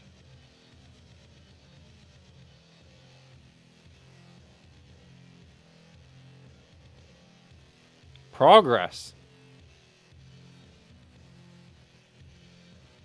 But there's nothing to diagnose Windows. Diagnose you with RAM overclocking. Oh, come on. It just...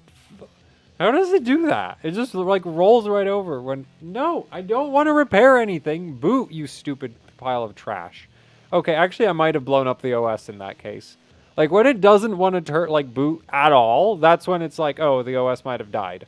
The repairing automatic repair thing, that doesn't tell you if the OS died. Yeah, no, that's normal. Like, a working OS does that. Okay, so...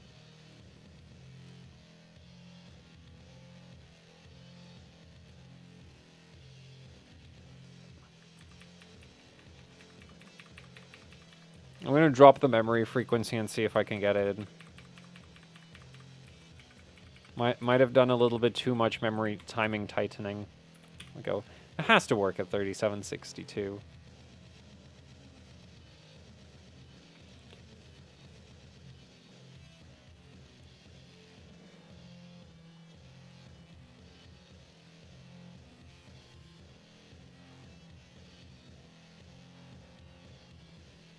Yeah, so Windows is fine. The stability is just non-existent. Oh wait, IRQL not less or equal. I think maybe the tertiaries are too tight. Man. I spent so much time lowering them.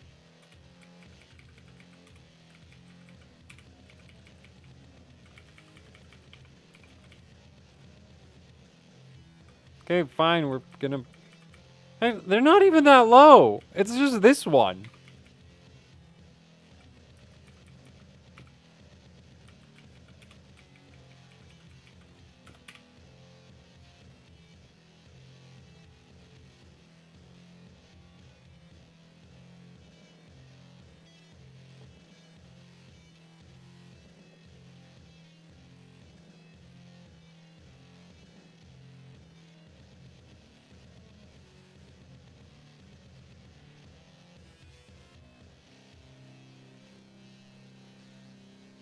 I'm not patient.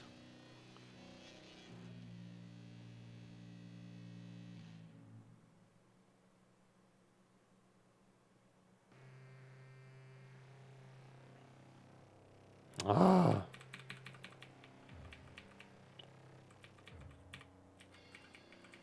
Okay, so the memory controller does not appreciate my memory settings, like, at all.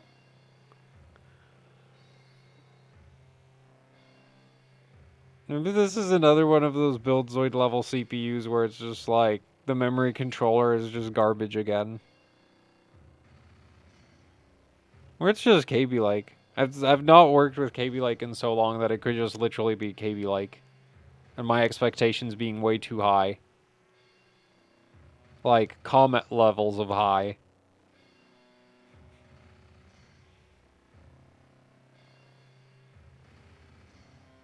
I don't want to bench 3866, though. That's, like, lame.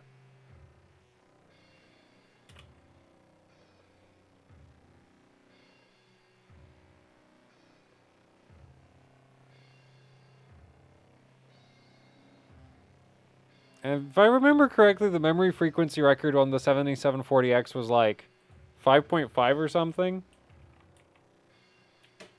And I don't think they were using this board.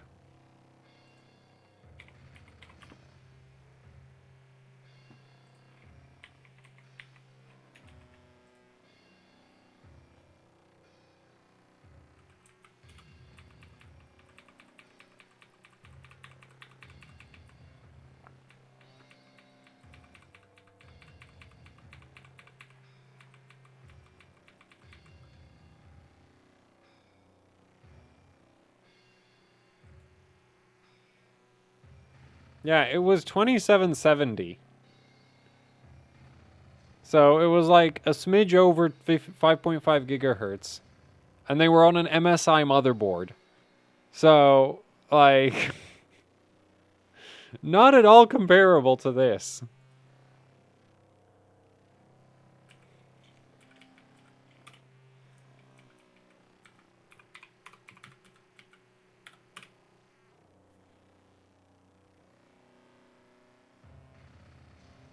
You disable services or use a certain Windows 10. I like my Windows 10 is literally just regular Windows 10.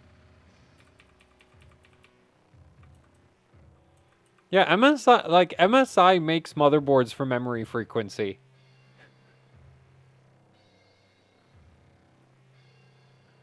It's like, they figured out, because the thing is, big numbers sell boards. Super Pi records don't sell boards. So, MSI freaking 4-dimmers.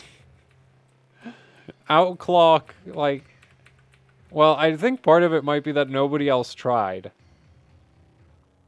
But yeah, on hardware the only memory frequency list max memory frequency with the 7740X is listed as 2770 on an MSI board. And also not even like the top of the line one, it's just like a Gaming Pro Carbon. Yeah, Gaming Pro Carbon. So 4-dimmer MSI board.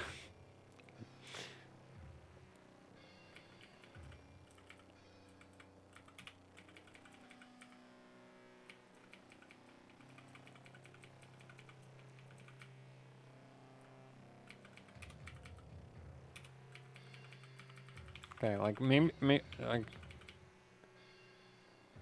gonna go try something pretty basic. It should work at like 1.95.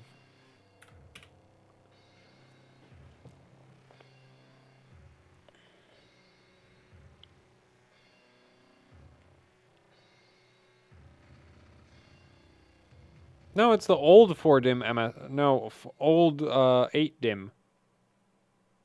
I'm thinking 4 dim slots because only half of the dim slots work.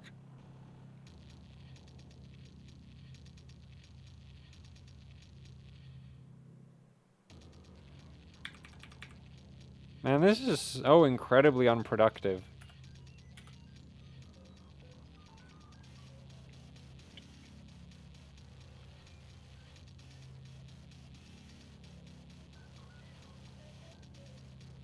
The thing is, you would already get memory error correction on GDDR5. So I don't know why everybody's acting like the memory system on the 3090 is somehow special when it's like performance regression from too high memory clock has been a thing on on GPUs for as long as I've been overclocking GPUs.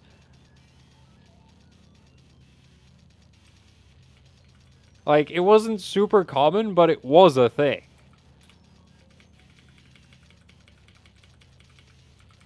Okay, so 1T command rate apparently just doesn't work. Well, actually, it might actually just not work. Like, I don't think... The thing is, 1T on, like, Asus boards is... I should just use the bloody Apex. Oh, I need to fix the Apex. That's what... I am slowly phasing out all of my ASRock boards for Gigabyte and Asus. Gigabyte, Asus, and MSI.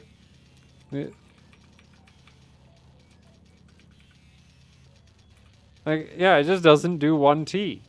And, like, technically there's some settings you need to do to make 1T work. But I'm too stupid for that, so...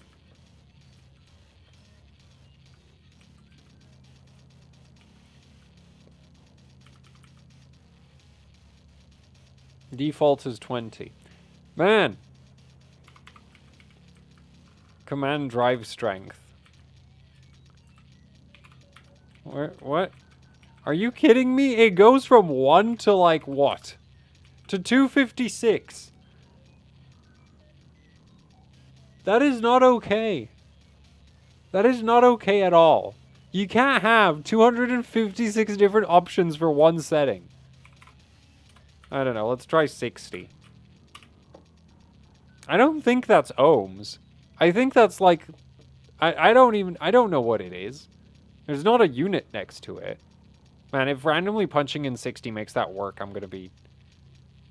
like, super surprised. I don't think it's ohms. Like, it doesn't look like ohms. Like, why would it go up to 256 if it was in ohms? Like, that's such a weird number for your resistors to end at.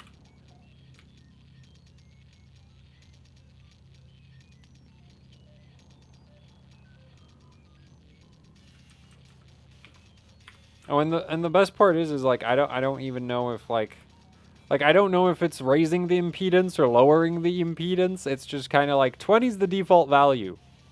Have fun. Wait, did that work? Are you serious?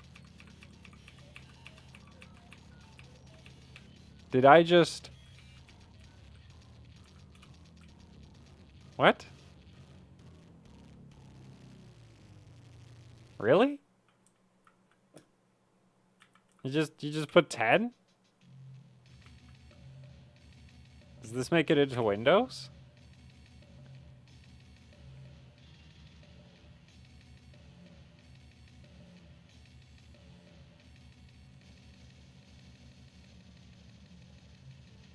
Okay, that boot looped. Okay, so it's mega unstable apparently, but... Like, it boots. 1T command rate. I don't think it's 10 ohms. I think it, like, gets translated to a resistance somewhere along the line, but... I don't know where. Also, like, a 10 doesn't seem to be... There's no way 10 is optimal. Like, that wouldn't make any sense. So... I don't know, 12 maybe? Wait, no, that's some random... There's too many settings! Wait, no, I was on it! Command driving. Okay, maybe 12? I don't know. Like, it's not like I can see the signal. So, the main concern is if you set it too low, it causes ringing. You set it too high. Like, assuming it's proportional, and not, like, inverse or anything. If we set it too low, we get ringing, and that's bad.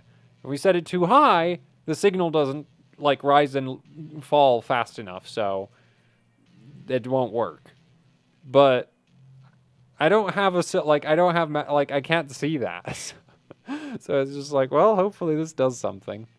Okay, well, this apparently was not the right thing to do.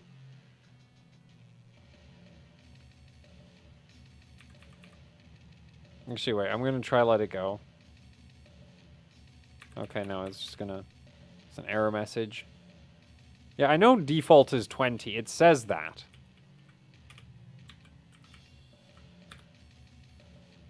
Well, let's try 8, I guess.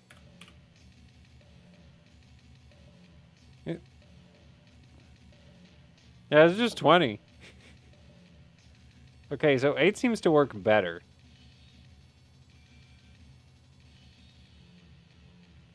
Like, I don't know if the minimum setting is 20 ohms or if it's like 1 ohm, which there's no way it's 1 ohm.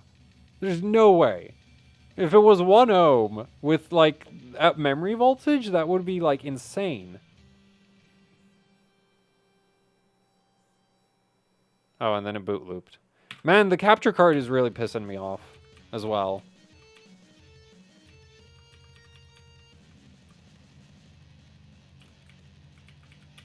Okay, well, I guess we'll just keep lowering it, because apparently that does something.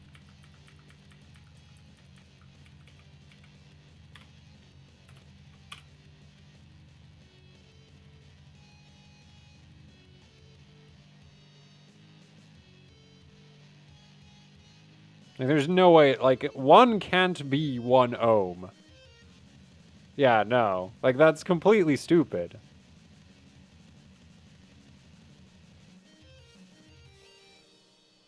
Okay, that seems to have made it worse.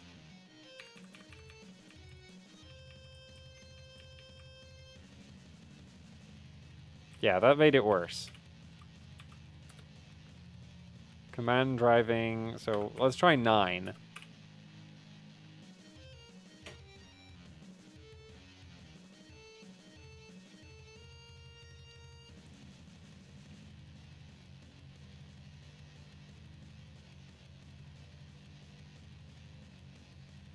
Not interested in waiting.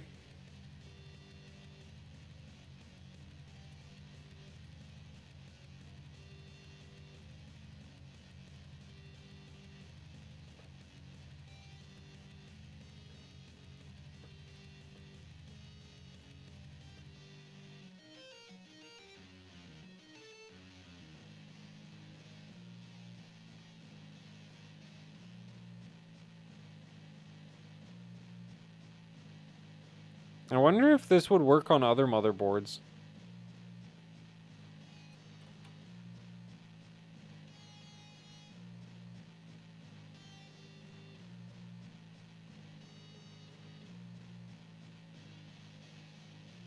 Did it crash, or is the capture card being stupid? It crashed.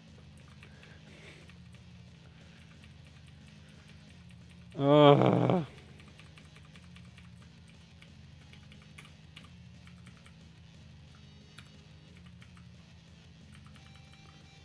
Thing is, I don't know anything. Too stupid for this.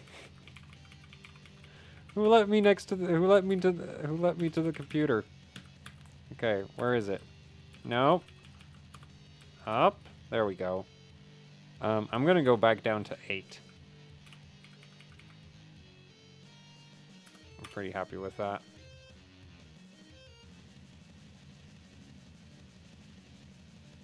Like, if we get 1T working, that's gonna be quite an achievement, because I've never had 1T work on this board above, like, 3600.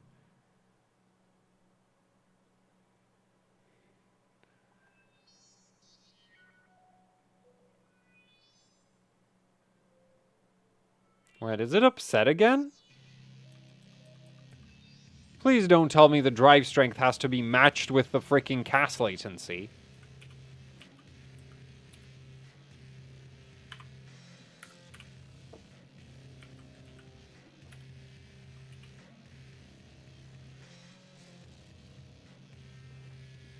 Are you thinking of lapping GPUs like Lumi? Not really, because that's super sketch. Set XMP profile, manually tuned for 1T.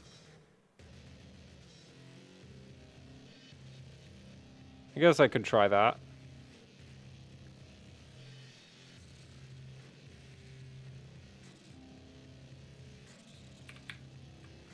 Okay, and now it's even, like, less stable than before.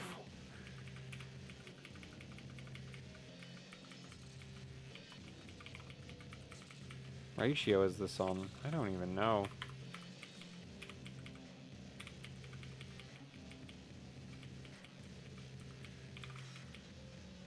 Actually, the cast write latency 9 might have been not ideal. Where is that setting? Let's try 10 again.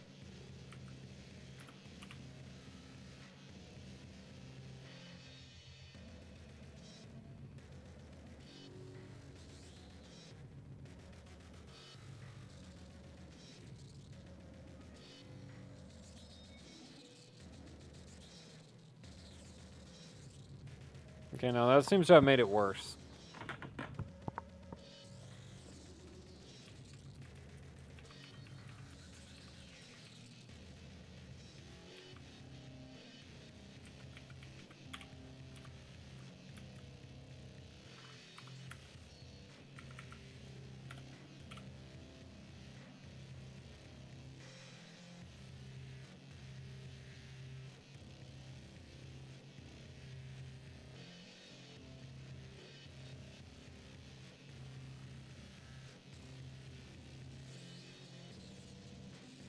AMD's default command drive strength is 24 ohms. But, like, I don't know what this is even measured in.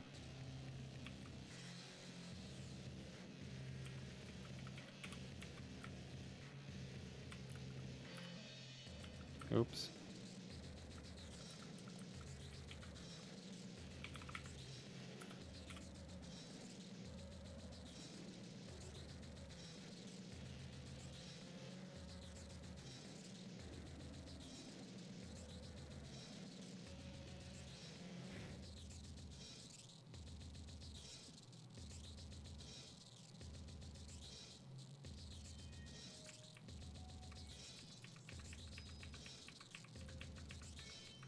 Well, here's the thing. So Gigabyte just straight up doesn't give you access to this setting. So if a Gigabyte board doesn't just do 1T, it doesn't do 1T, and there's nothing you can do about it.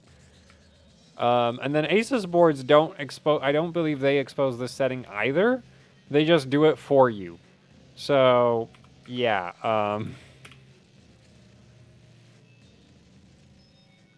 It's Kind of like, I mean, having access to the setting is nice. Also, I don't think ASRock even decided that the way the setting works. It's probably, like, Intel provides it. Pretty sure that setting is from Intel. And then ASRock just didn't bother to translate it into anything. It's just kind of there. Because, like, if you work in ASRock's R&D department, you can just read the Intel documentation to tell you what the hell that does.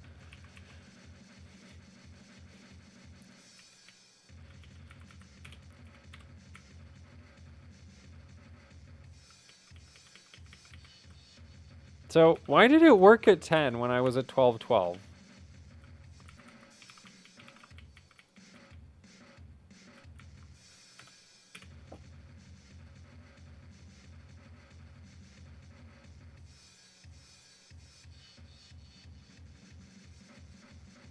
Okay, now it doesn't work again.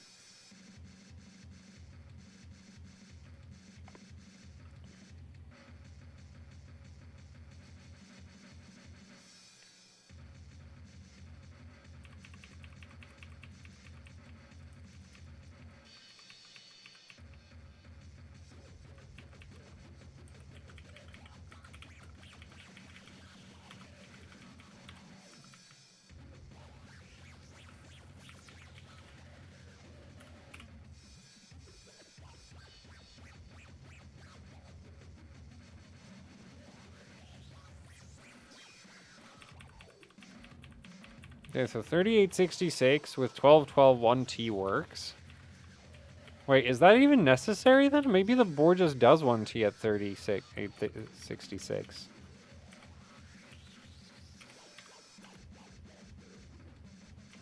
If I put it to auto.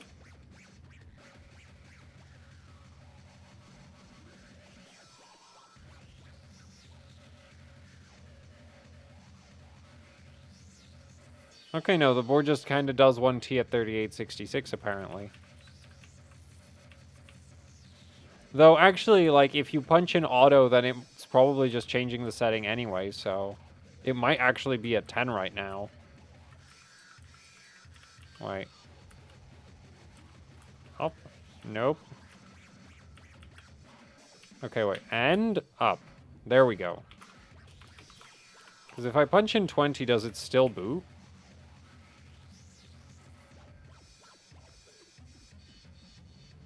Yes. Yes, it does. So... That's dumb.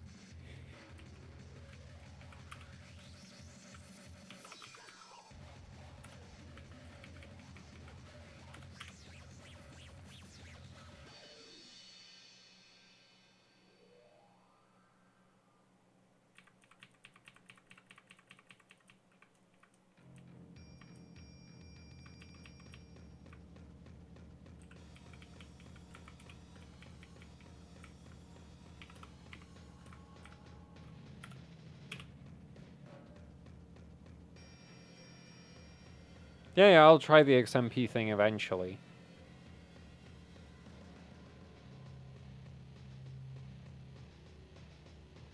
And now it's very upset.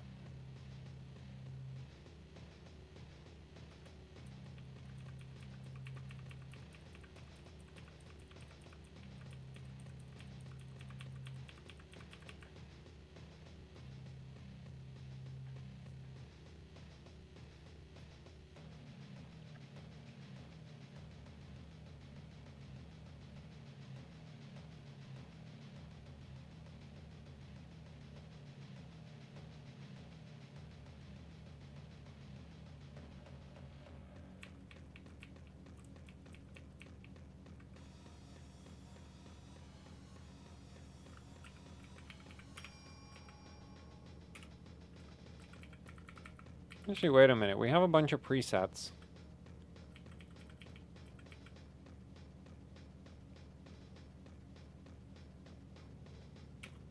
Very tight 4,000. What does very tight look like? Okay, 12, 12, 12, 28, 1T. 222. That's normal. Kinda, well, no, we'll leave those on 1. 6, 10. There's no way this is booting at 1.85 volts though.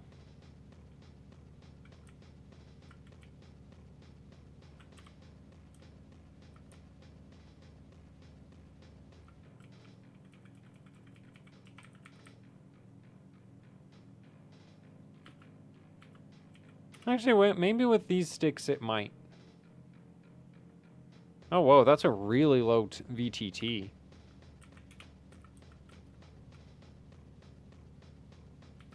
I don't think I changed that, though. Wait, I'm going to put that back on auto. Yeah, okay, no, that wasn't the board doing that.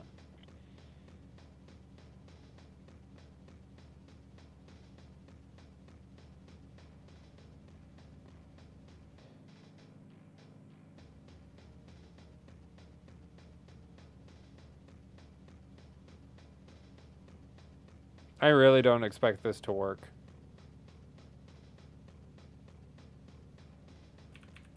Like, 4012 at 1.85 volts is really good. Yeah, so not working.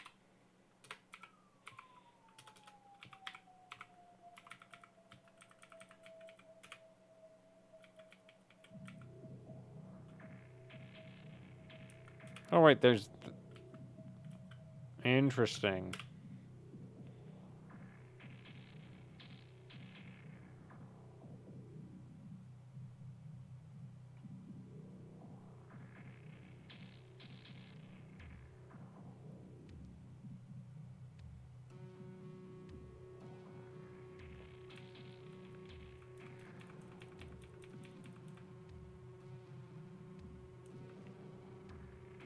Nope, still auto recovery.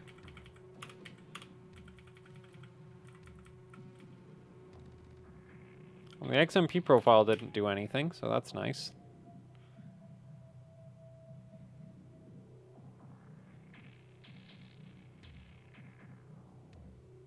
Now, the board boots all the time, it just doesn't boot the settings.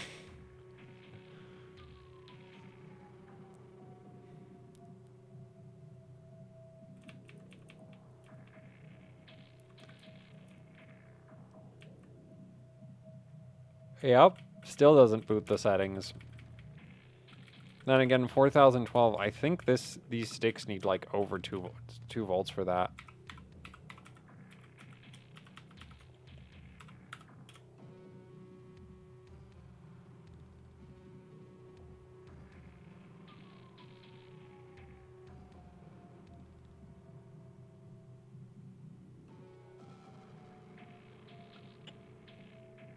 Oh.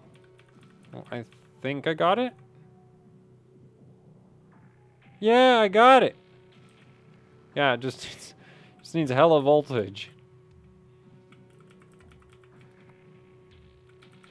Though this isn't even that tight. Like, this should go, like, these, well, most of my kits can run 200 TRFC. Or at least most of my good kits can run 200 TRFC. 7444, okay.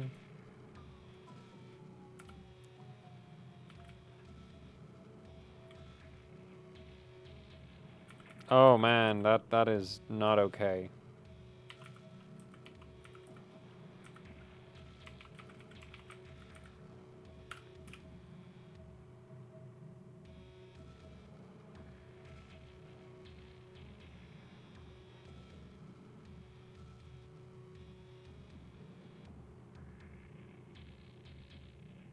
Okay, let's see if this makes it into Windows. I have serious doubts about that. Thing is, the please wait thing is already like pre-triggered, so.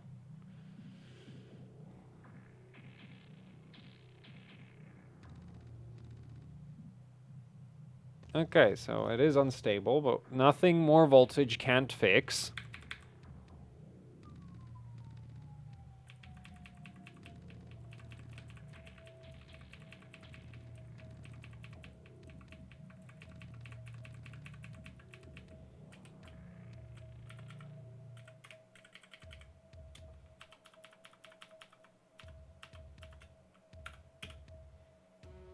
Or at least, I hope more voltage can fix it.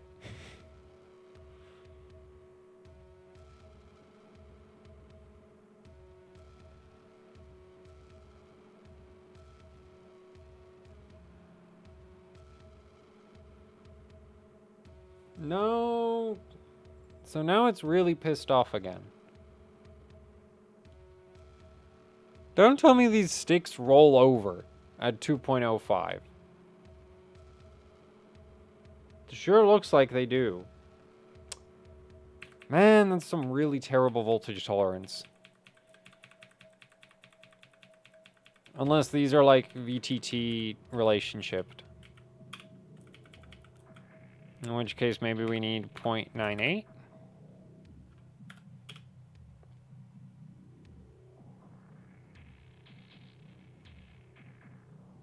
Oh, it's still trained, so evidently that didn't make things worse. Except this part's broken. That was already broken, so that's hasn't really changed.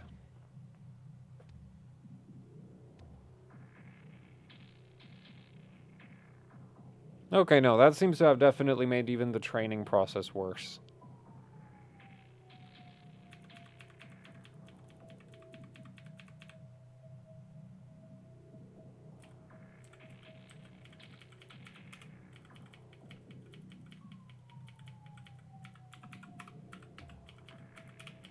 I think that'll fix anything. Let's try that.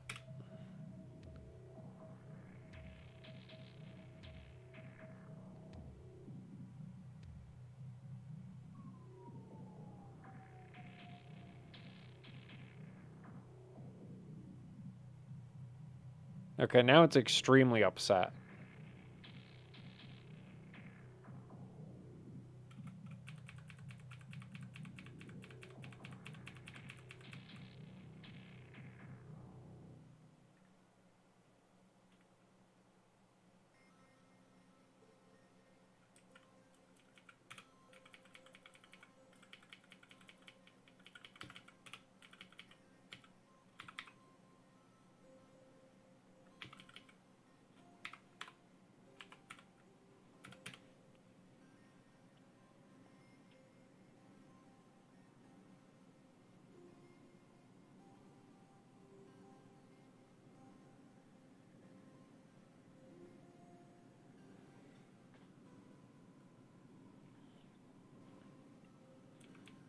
Maybe I should have just used my Patriot Vipers. Or the other set of the ARGBs. I think this is the worst. These are the two sticks that are slightly weaker.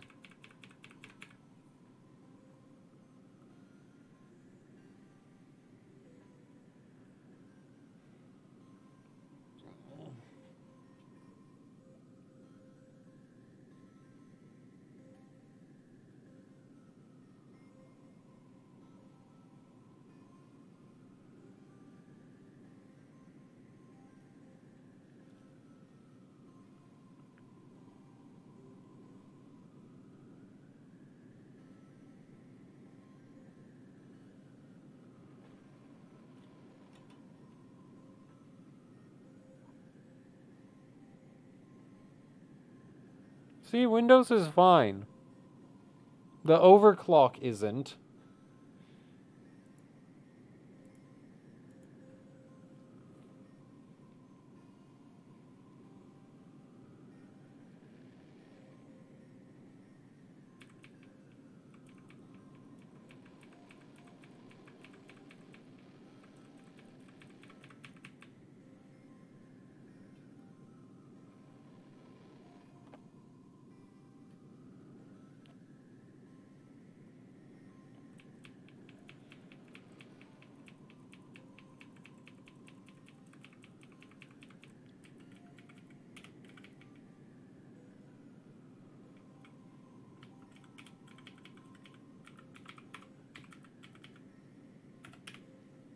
Like, so 2.1 is definitely too hot. As in just too high.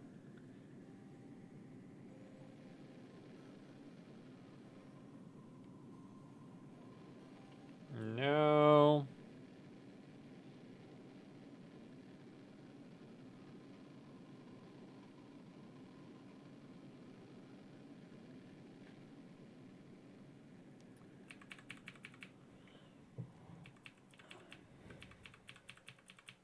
Maybe it'll run at 13?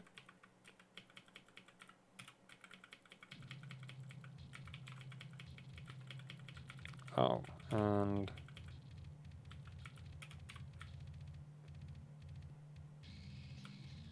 Oh no.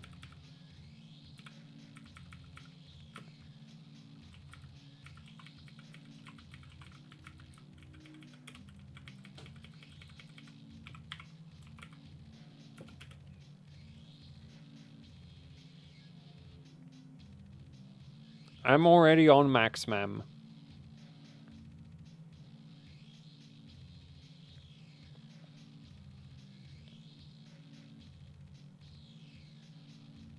I think the profile did something weird, so now, like, I can't... Yeah, I think the profile might have done something that, like, I didn't pick up on. Which might be a problem. Yeah, that's no good.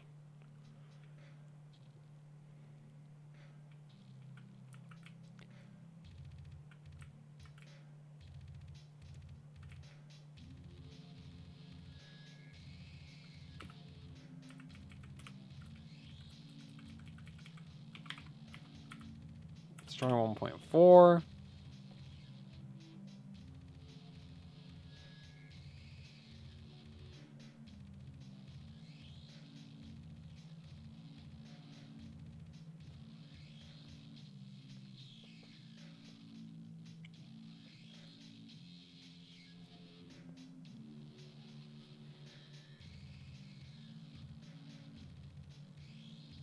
Yeah, there's another 55.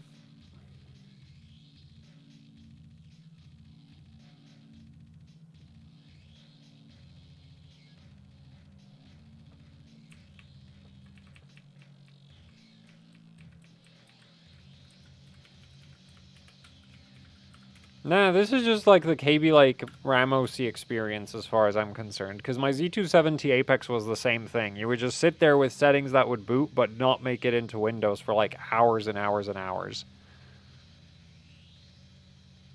I think it took me like 12 hours or something completely stupid to boot 4012 for the first time. On Z270. And then there's, of course, other people who are like, oh, you just load up the Dancop profile and it just works. Like, for me, the Dancop profile didn't even, like, post. Oh, no, I let it auto-recover.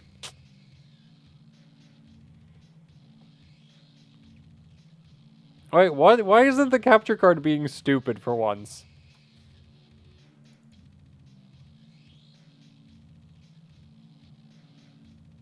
$12, $11, $11. Yeah, probably. I hate how, like, the thing is, it's like, it's so annoying when the boards are, like, dialed in specifically for one set of timings.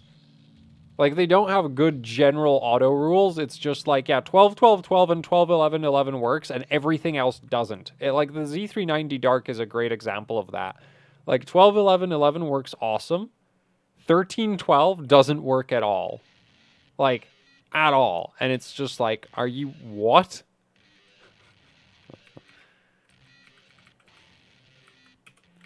Like, how the hell does that work? It's looser. Why would it not, like, be less stable? Anyway, let's try 3866.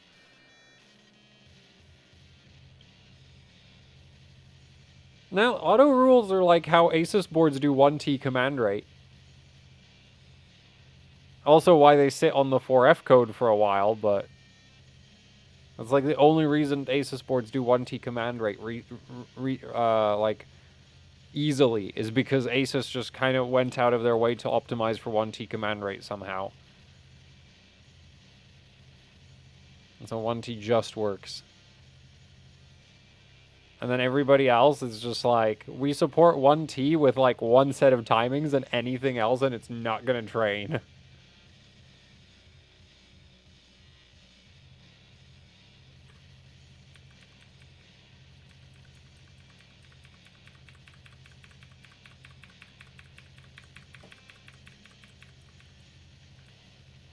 No one would want to, like, what do you mean nobody would want? Yeah, I guess the thing is, like, the thing is, I guess a lot of these top boards are just built on the assumption that, like, you're gonna have a top memory kit, which is just like, well, I'm sorry for not support, like, not sponsoring G-Skill.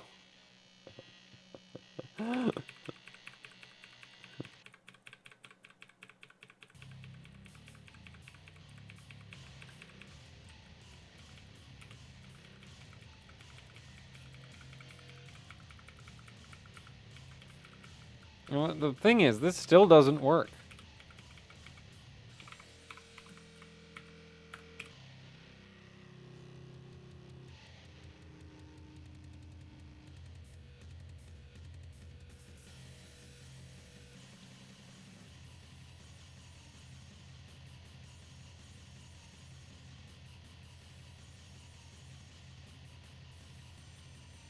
Ramosi, where lowering the memory voltage makes the stability go up. I feel like these team group sticks might be cursed. Like, I don't think I've ever managed to run them above 1.95 volts. Also, the cap, like, it just crashed. So actually, that didn't work at all. And I'm not waiting.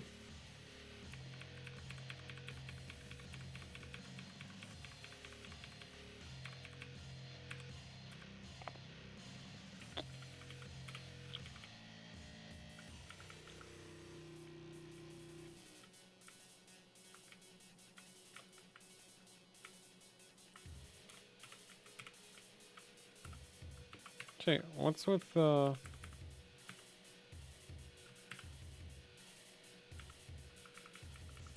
no, RTLs are fine.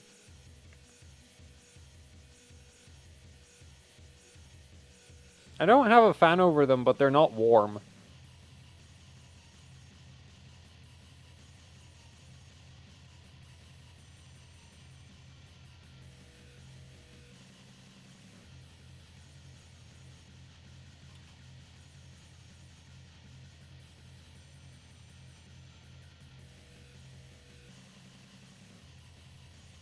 Oh my god.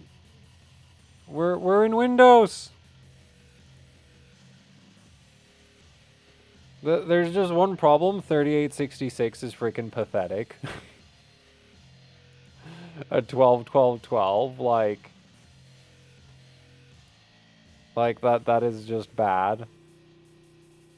That is like so not okay.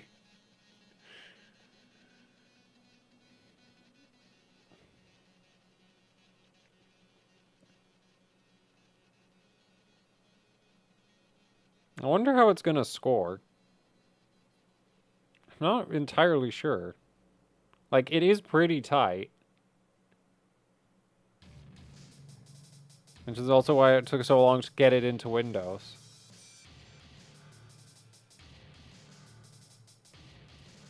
Man, but I feel like these sticks just roll over super early.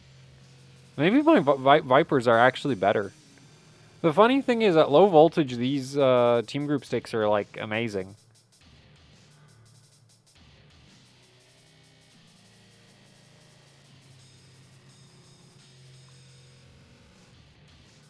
Yeah, so this sucks.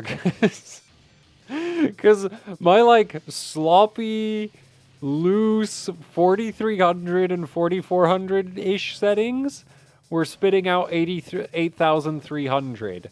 And this is doing 8,000. Like, okay, so this is trash. We don't need to run this. Actually, I wonder what kind of score I'm actually aiming for with this chip. I really hope that I'm not about to click on a screenshot with, like, 9,500 mem score. Oh, and then it blue screens. That's of course what it does. Oh no, it's Dancop. 9.1k. At... Oh, well, he was on an Apex, so that's cheating. As we all know, using an Asus Apex is cheating. Because it's just better than all the other boards.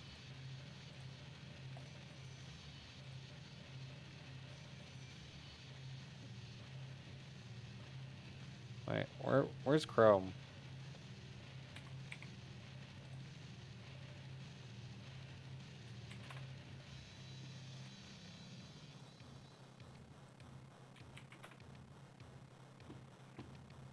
So this is the score to beat. There's no way my chip is doing so. Like, I don't think my chip does 7 gigahertz, but I think a 6 point. Like, if my thermal paste stopped cracking, I think I could probably run like 6.8, 6.9, which would be pretty good. Actually,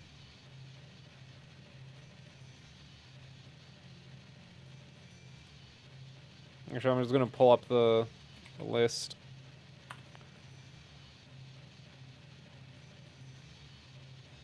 There. So this is the ranking that I'm interested in. Oh wait, the 3300X is good at Geekbench? Oh my god, it's actually like really good at Geekbench.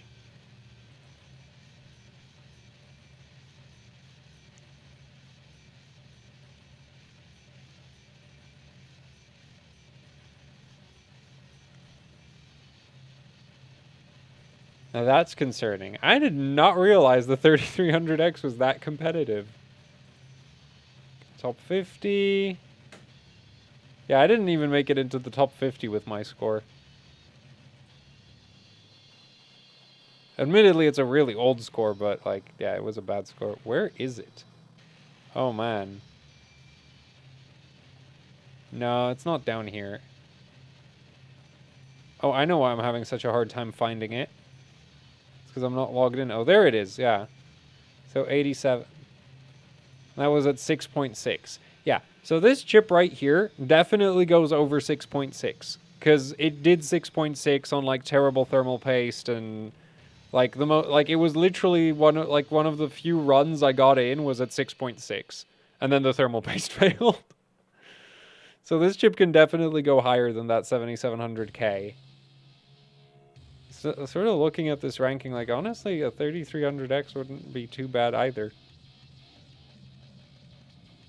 But that's like 64 points. I'd like to move up to around, like, oh, I don't know, here-ish? Well, no, there's no way I'm making top 20. You need to actually be good at that. But somewhere in the top 50 would be nice. Like, I'd like to have a 70-ish pointer for Geekbench. The other thing that the 7740X is meant to do... The thing is, like, getting a 3300X is super difficult, because those chips basically don't exist. So the big thing is Cinebench R20, though. Because this is a new... Wait, what? Yeah. So this is the new benchmark for globals. And so if I can run like a 6.6... Or actually, I think I ran a 6.6. Or no, I think I ran a 6.3. Yeah. So getting somewhere in like this area, lots of points. I want points.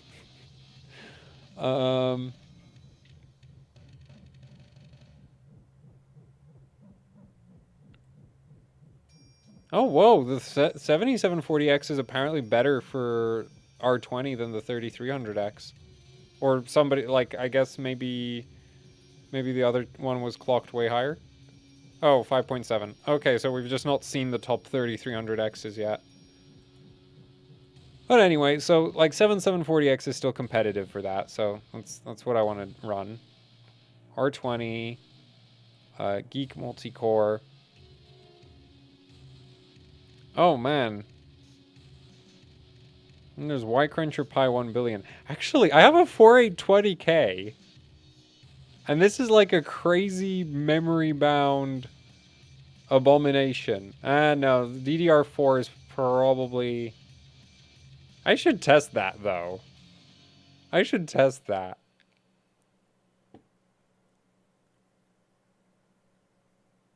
Wait a minute. What is that?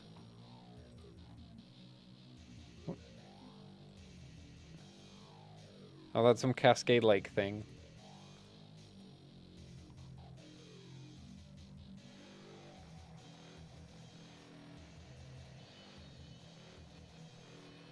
Because as far as I know, this benchmark is basically a memory bandwidth test. It does sort of care about core speed, but if you have a lot of cores, it's primarily a memory bandwidth test. So I'm kind of wondering, it's like, would a DDR3 quad core with quad channel do well? Yeah, like you have 4790Ks competing with like, well, there's a 7700. That's stock, yeah, so that's locked. Doesn't count. What's this? I don't really remember a lot of the Xeons. Oh, that's a KB-like thing. No, no, no. I want a Sandy Bridge. Or a... Let's just look up the 4820K.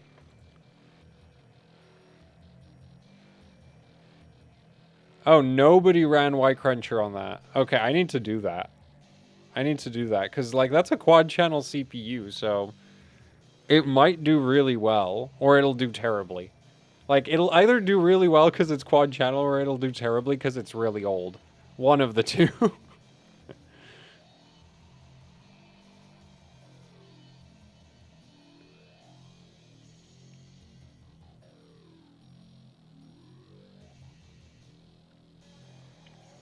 Anyway, back to the miserable overclocking here. The thing is, the Geekbench memory score goes up with Uncore, like with cache clock, so that was certainly helping DanCop's score, because you can run really high cache on LN2. Like 6 gigahertz is actually well over 6 gigahertz is easily doable with the quad cores. So yeah, I mean, I shouldn't be so worried about it, but like I'm 99% certain I can run better, like more bigger scores with different settings. Though it would help ran, you know, 50 cache. So I need to rerun with that.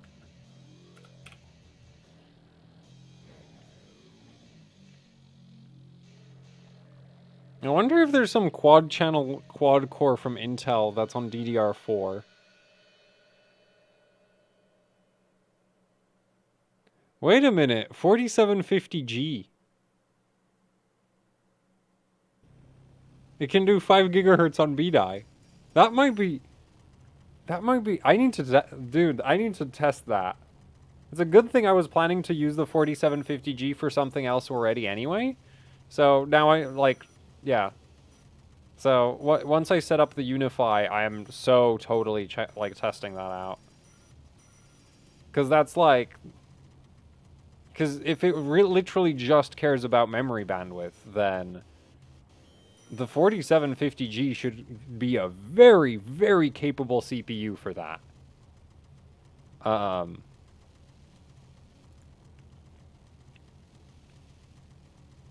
The one thing I'm concerned about is, like, it's a very memory... Well, I guess the main issue with that benchmark might be that it literally doesn't fit in the L3 cache anyway. So it might not matter how much L3 cache you have, because the biggest weakness of a 4750G is that it has, like, no L3 cache at all. There's just none. So I'm kind of wondering, it's like, okay, so this is super memory memory heavy, and I'm about to run it on something with no cache. Does that sound like a good idea? Okay, wait, we're gonna try fix the stability in the operating system, which... Ah, okay.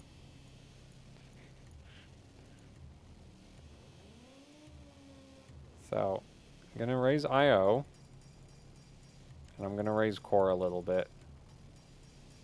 That should help with cache stability, because I think that's what's crashing it right now. If it's memory stability, then we're screwed. I'm not fixing that.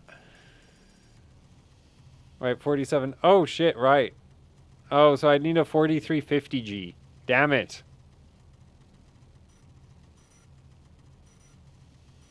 I've been toying with picking up a 7800X and a 7820X just because of the whole... Okay, so no, it is very... Whoa, it is like taking the desktop down when it crashes.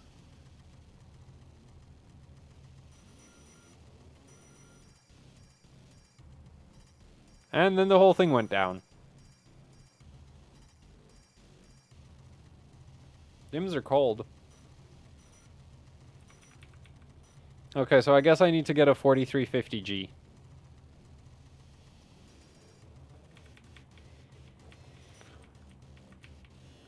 Actually, no, but I can pre-test on the 4750G. I can downcore the 4750G to a quad core, and if it scores well, then it's like, now I just need to get a 4350G.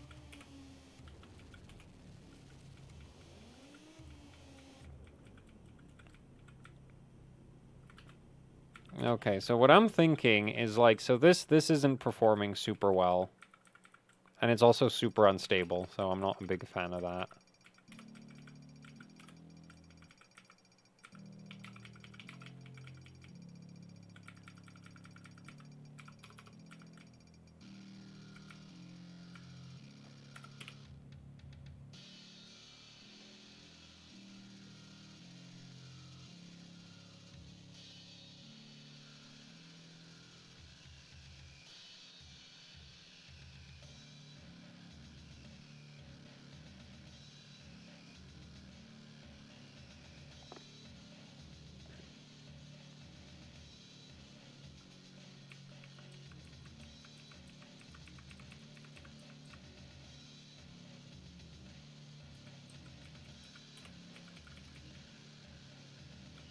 I bet you it's this.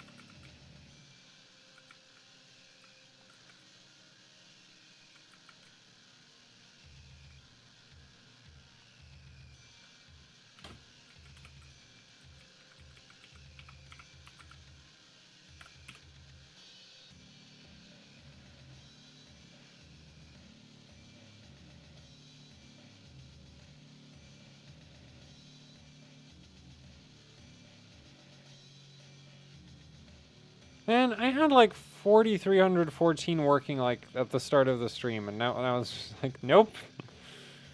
Nothing works anymore.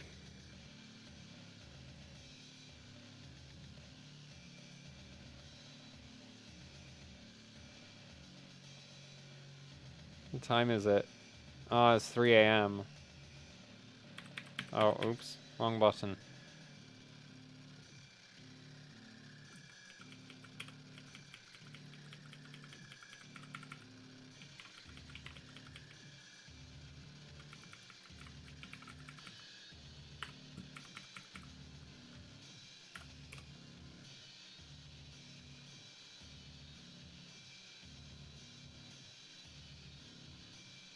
Oh, so that just trains immediately. Cool. Okay, so we can't run like low TCWL or something, I think.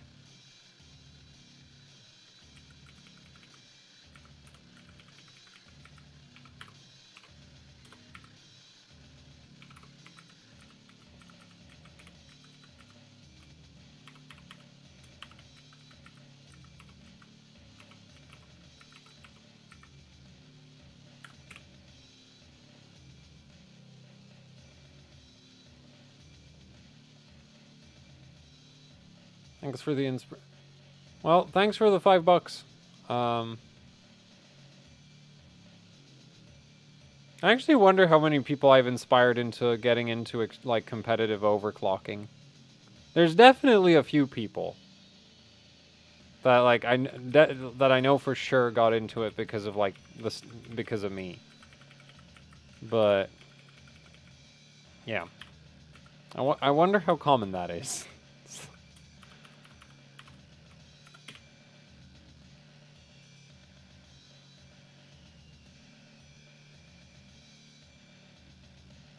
Oh, damn it.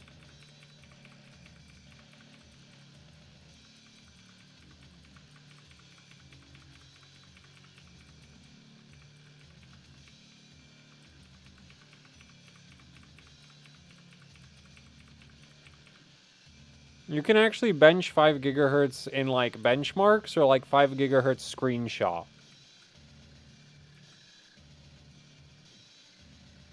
Because there's a big difference. Like 5 gigahertz Cinebench is insane. 5 gigahertz like booting into Windows is like actually is kind of like is not really a big deal. Short benchmarks. No. What benchmarks? Because, like, short and heavy are two different things.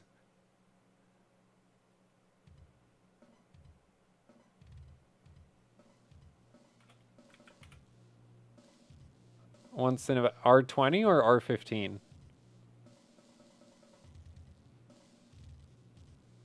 How much voltage are you shoving into it?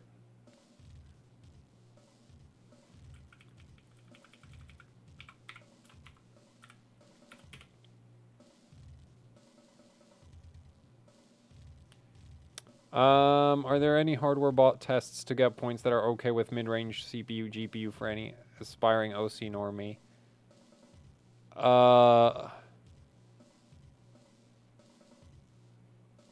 The issue is hardware bot very much doesn't cater to having two mid-range components.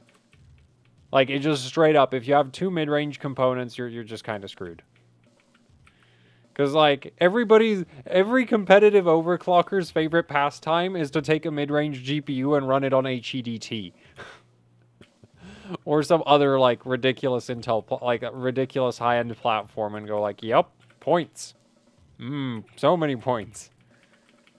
So,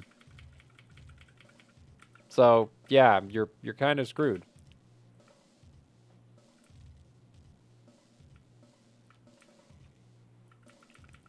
Though, I guess it depends also how many points you want. Like, I normally aim for, like, 20 plus points per... actually, more... Like, I ideally want, like, minimum 30 points a score. And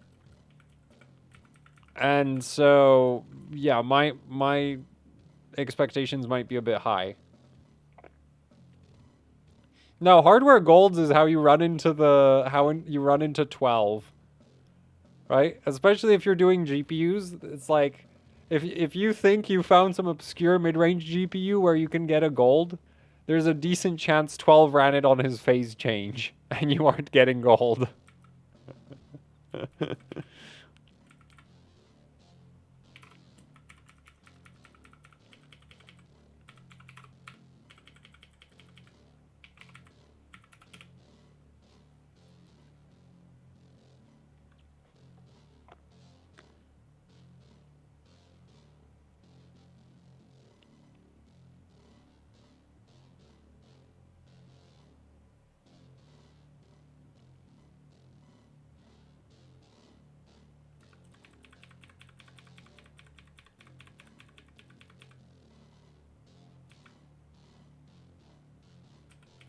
Man, I had 4300 working earlier today. How the hell is it not working now? Oh, it might be this.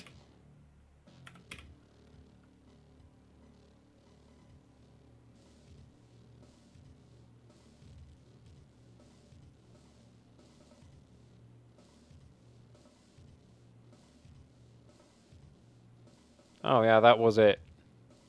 I wonder what that's going to do to the score.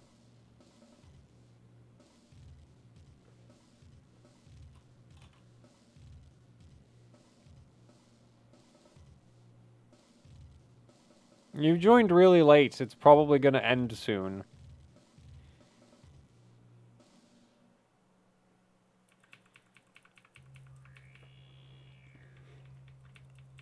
Unfortunately.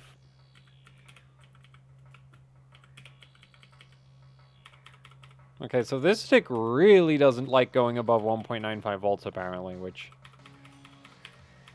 pretty disappointing.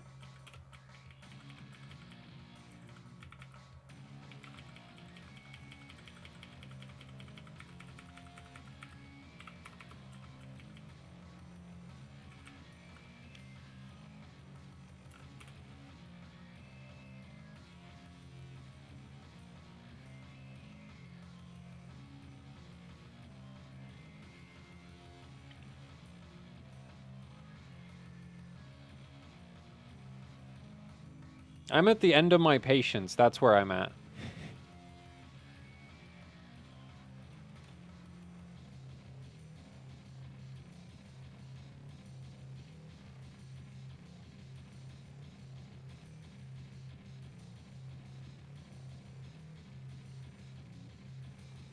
So is the capture card being really dumb, or is this crashed?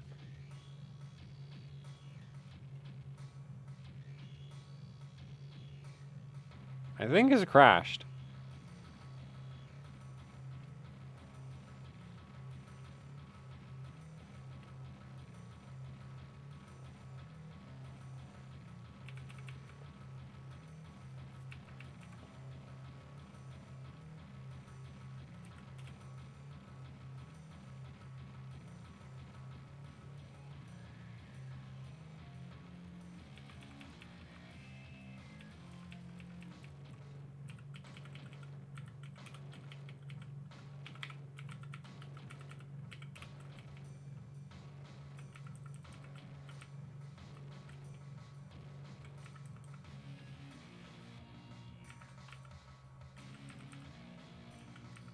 Yeah, it ignores those anyway, so I don't know why.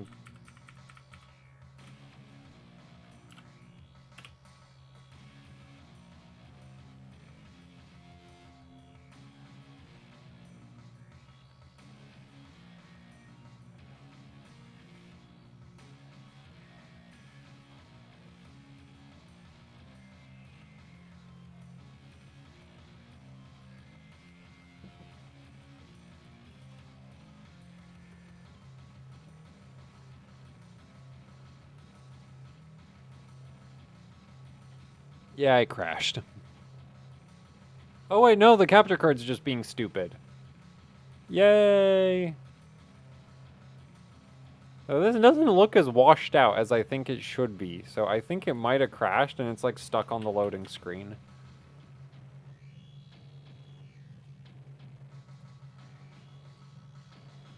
When your RAM is so stable, your desktop doesn't load.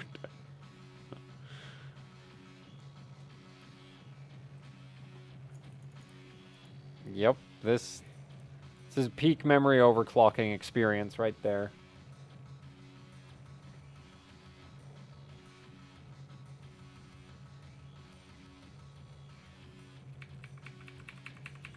Oh, come on, not Windows, you stupid board.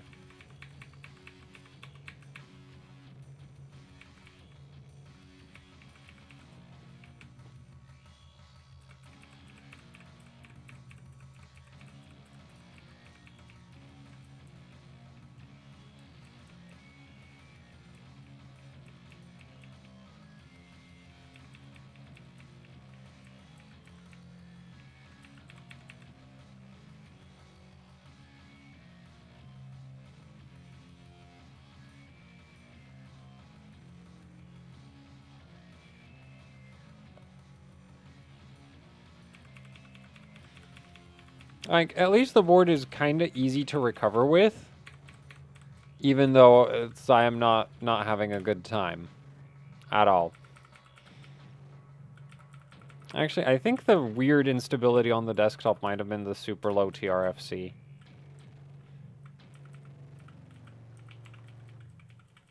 15, 13. Yeah, that's my like peak me timings right there.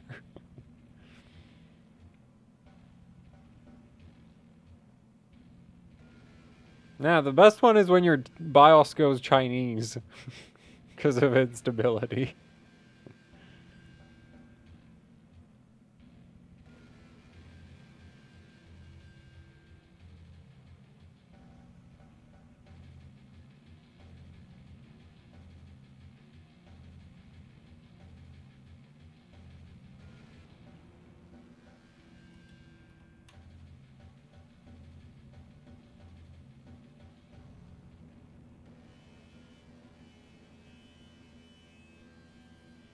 Maybe I should just try different DIMMs.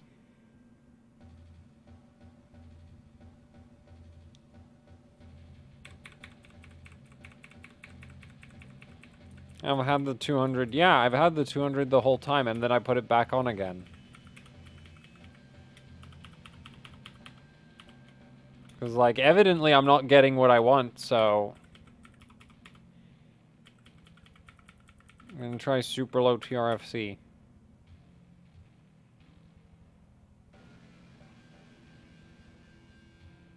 7980XE. I actually really kind of don't want a 7980XE because I really don't want to deal with the thermal paste. Like, 10980XE is probably like the like I think 10980XE is the best option. It's also not that expensive in the UK if I get it one second hand. Did I finally nail it? Or is it just going to do the whole, hey, we can get into Windows, but the desktop isn't? No.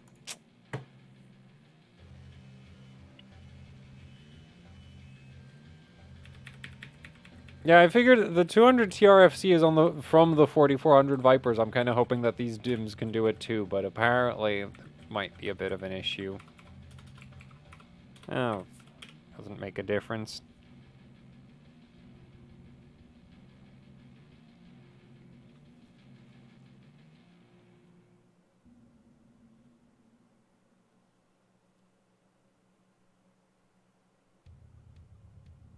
If that fixes it, I'm going to be, like, extra disappointed.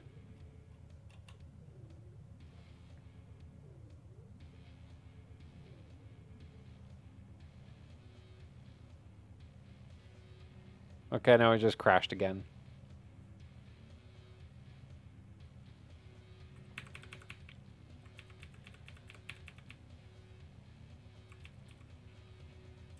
No, the 10980XE is just really good silicon. Like, really, well, yeah, really good silicon on average.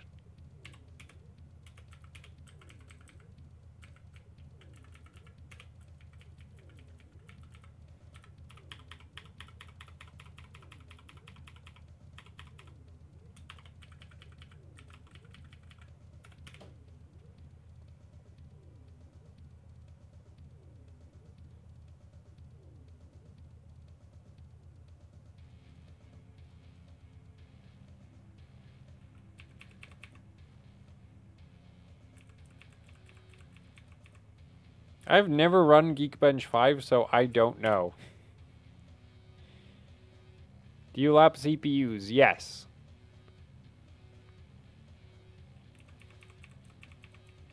Comment like or Vermeer.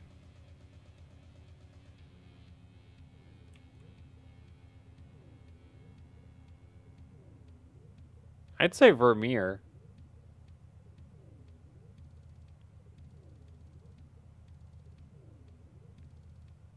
Or would I? Actually, I'm not...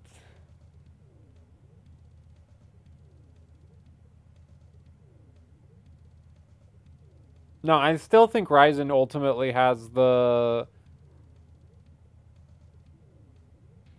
more... I think, like, Ryzen's memory controller is way more consistent. That's like, for sure, it is way more consistent.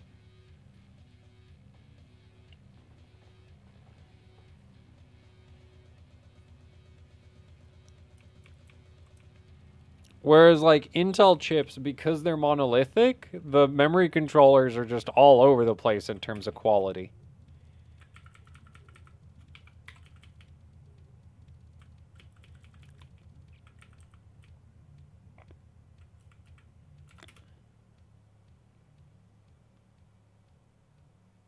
Are you able to finance all your hardware via your... I literally do YouTube full-time, so yes.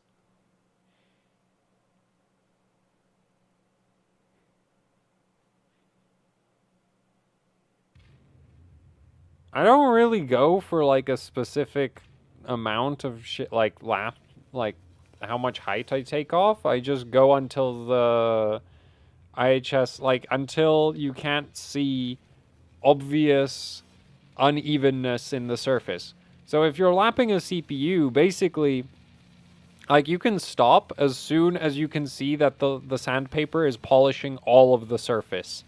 Right, because when you start out, it'll normally say Intel chips. They normally have the corners higher than the center. So the corners will start getting, you know, lapped, and the rest of the chip is going to still look the same as if you hadn't done anything.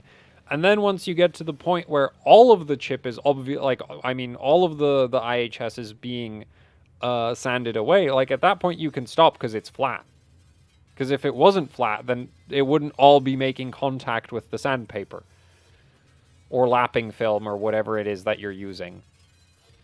So, yeah, which is like why I have a... There's some CPU I have that has like a really splotchy looking IHS because I only went until like because I ended up actually like using a relatively fine grit lapping film at the end, and the whole thing is the same like surface finish. It's just that there's obvious like depth, like nickel plating height differences in it still, but like it's now flat. So I'm like I'm cool with that. Like you can still see nickel left over in places, but it's like it's flat. My goal was to make it flat. You can go until you only see copper. That's another common way of doing it. No, I don't test with contact paper. But like if you're lapping the chip, like the different sandpapers leave like different surface finishes. So once the whole chip's surface finish is like uniform, you can be pretty certain that you've done a decent job. Okay, so that is definitely the highest Geekbench memory score I've gotten so far. And that's at like... Yeah, I think on LN2 with like the crazy high cache clock, that's actually going to do really well. So basically aim for like 4300, and like if I had DIMMs that I could run at like 13, that would help a bit. That wouldn't actually help that much. Like Geekbench is such a stupid memory bandwidth test that it's like going from 1414 to like 1313. I think it'll only make it go from like 8600 to 8700 or 8800, which is like not really that big a deal. But oh no, that's not what I wanted. I wanted Formula Drive. But that's so far the highest score I've gotten, so not too bad. And the record like for this CPU is like 71,000, so I mean 7100.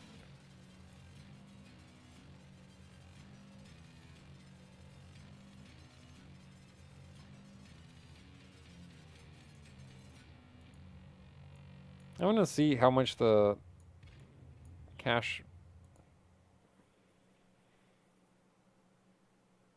affects the score.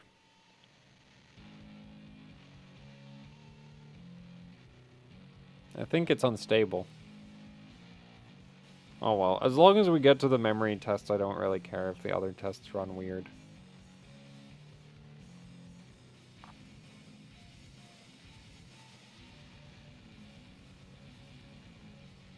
LGA 26 needed quad-core CPUs. I don't know why they decided to make the 7740X, but I think it's really cool, so... I don't really... Like, this is a really fun CPU to overclock. So, while everybody else might be like, why would you put such a CPU on such and such motherboard? It's like, yeah, but it's a cool CPU. It's like a 7700K, but better.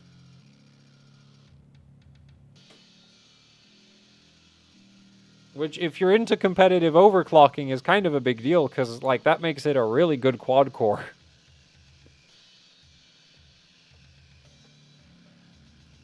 Okay, so that was a cache crash.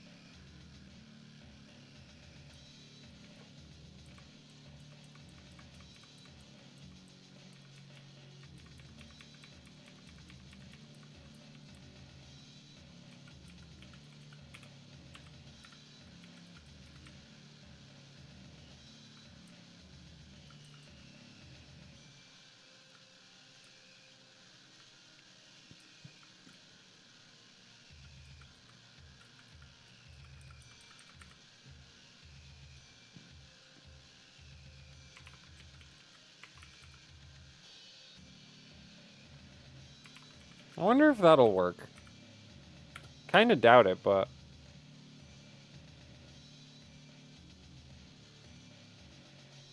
Yeah, no, that just 55s. Aww.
Okay, so that's very unstable. Anyway, I think that's going to be the end for today's stream.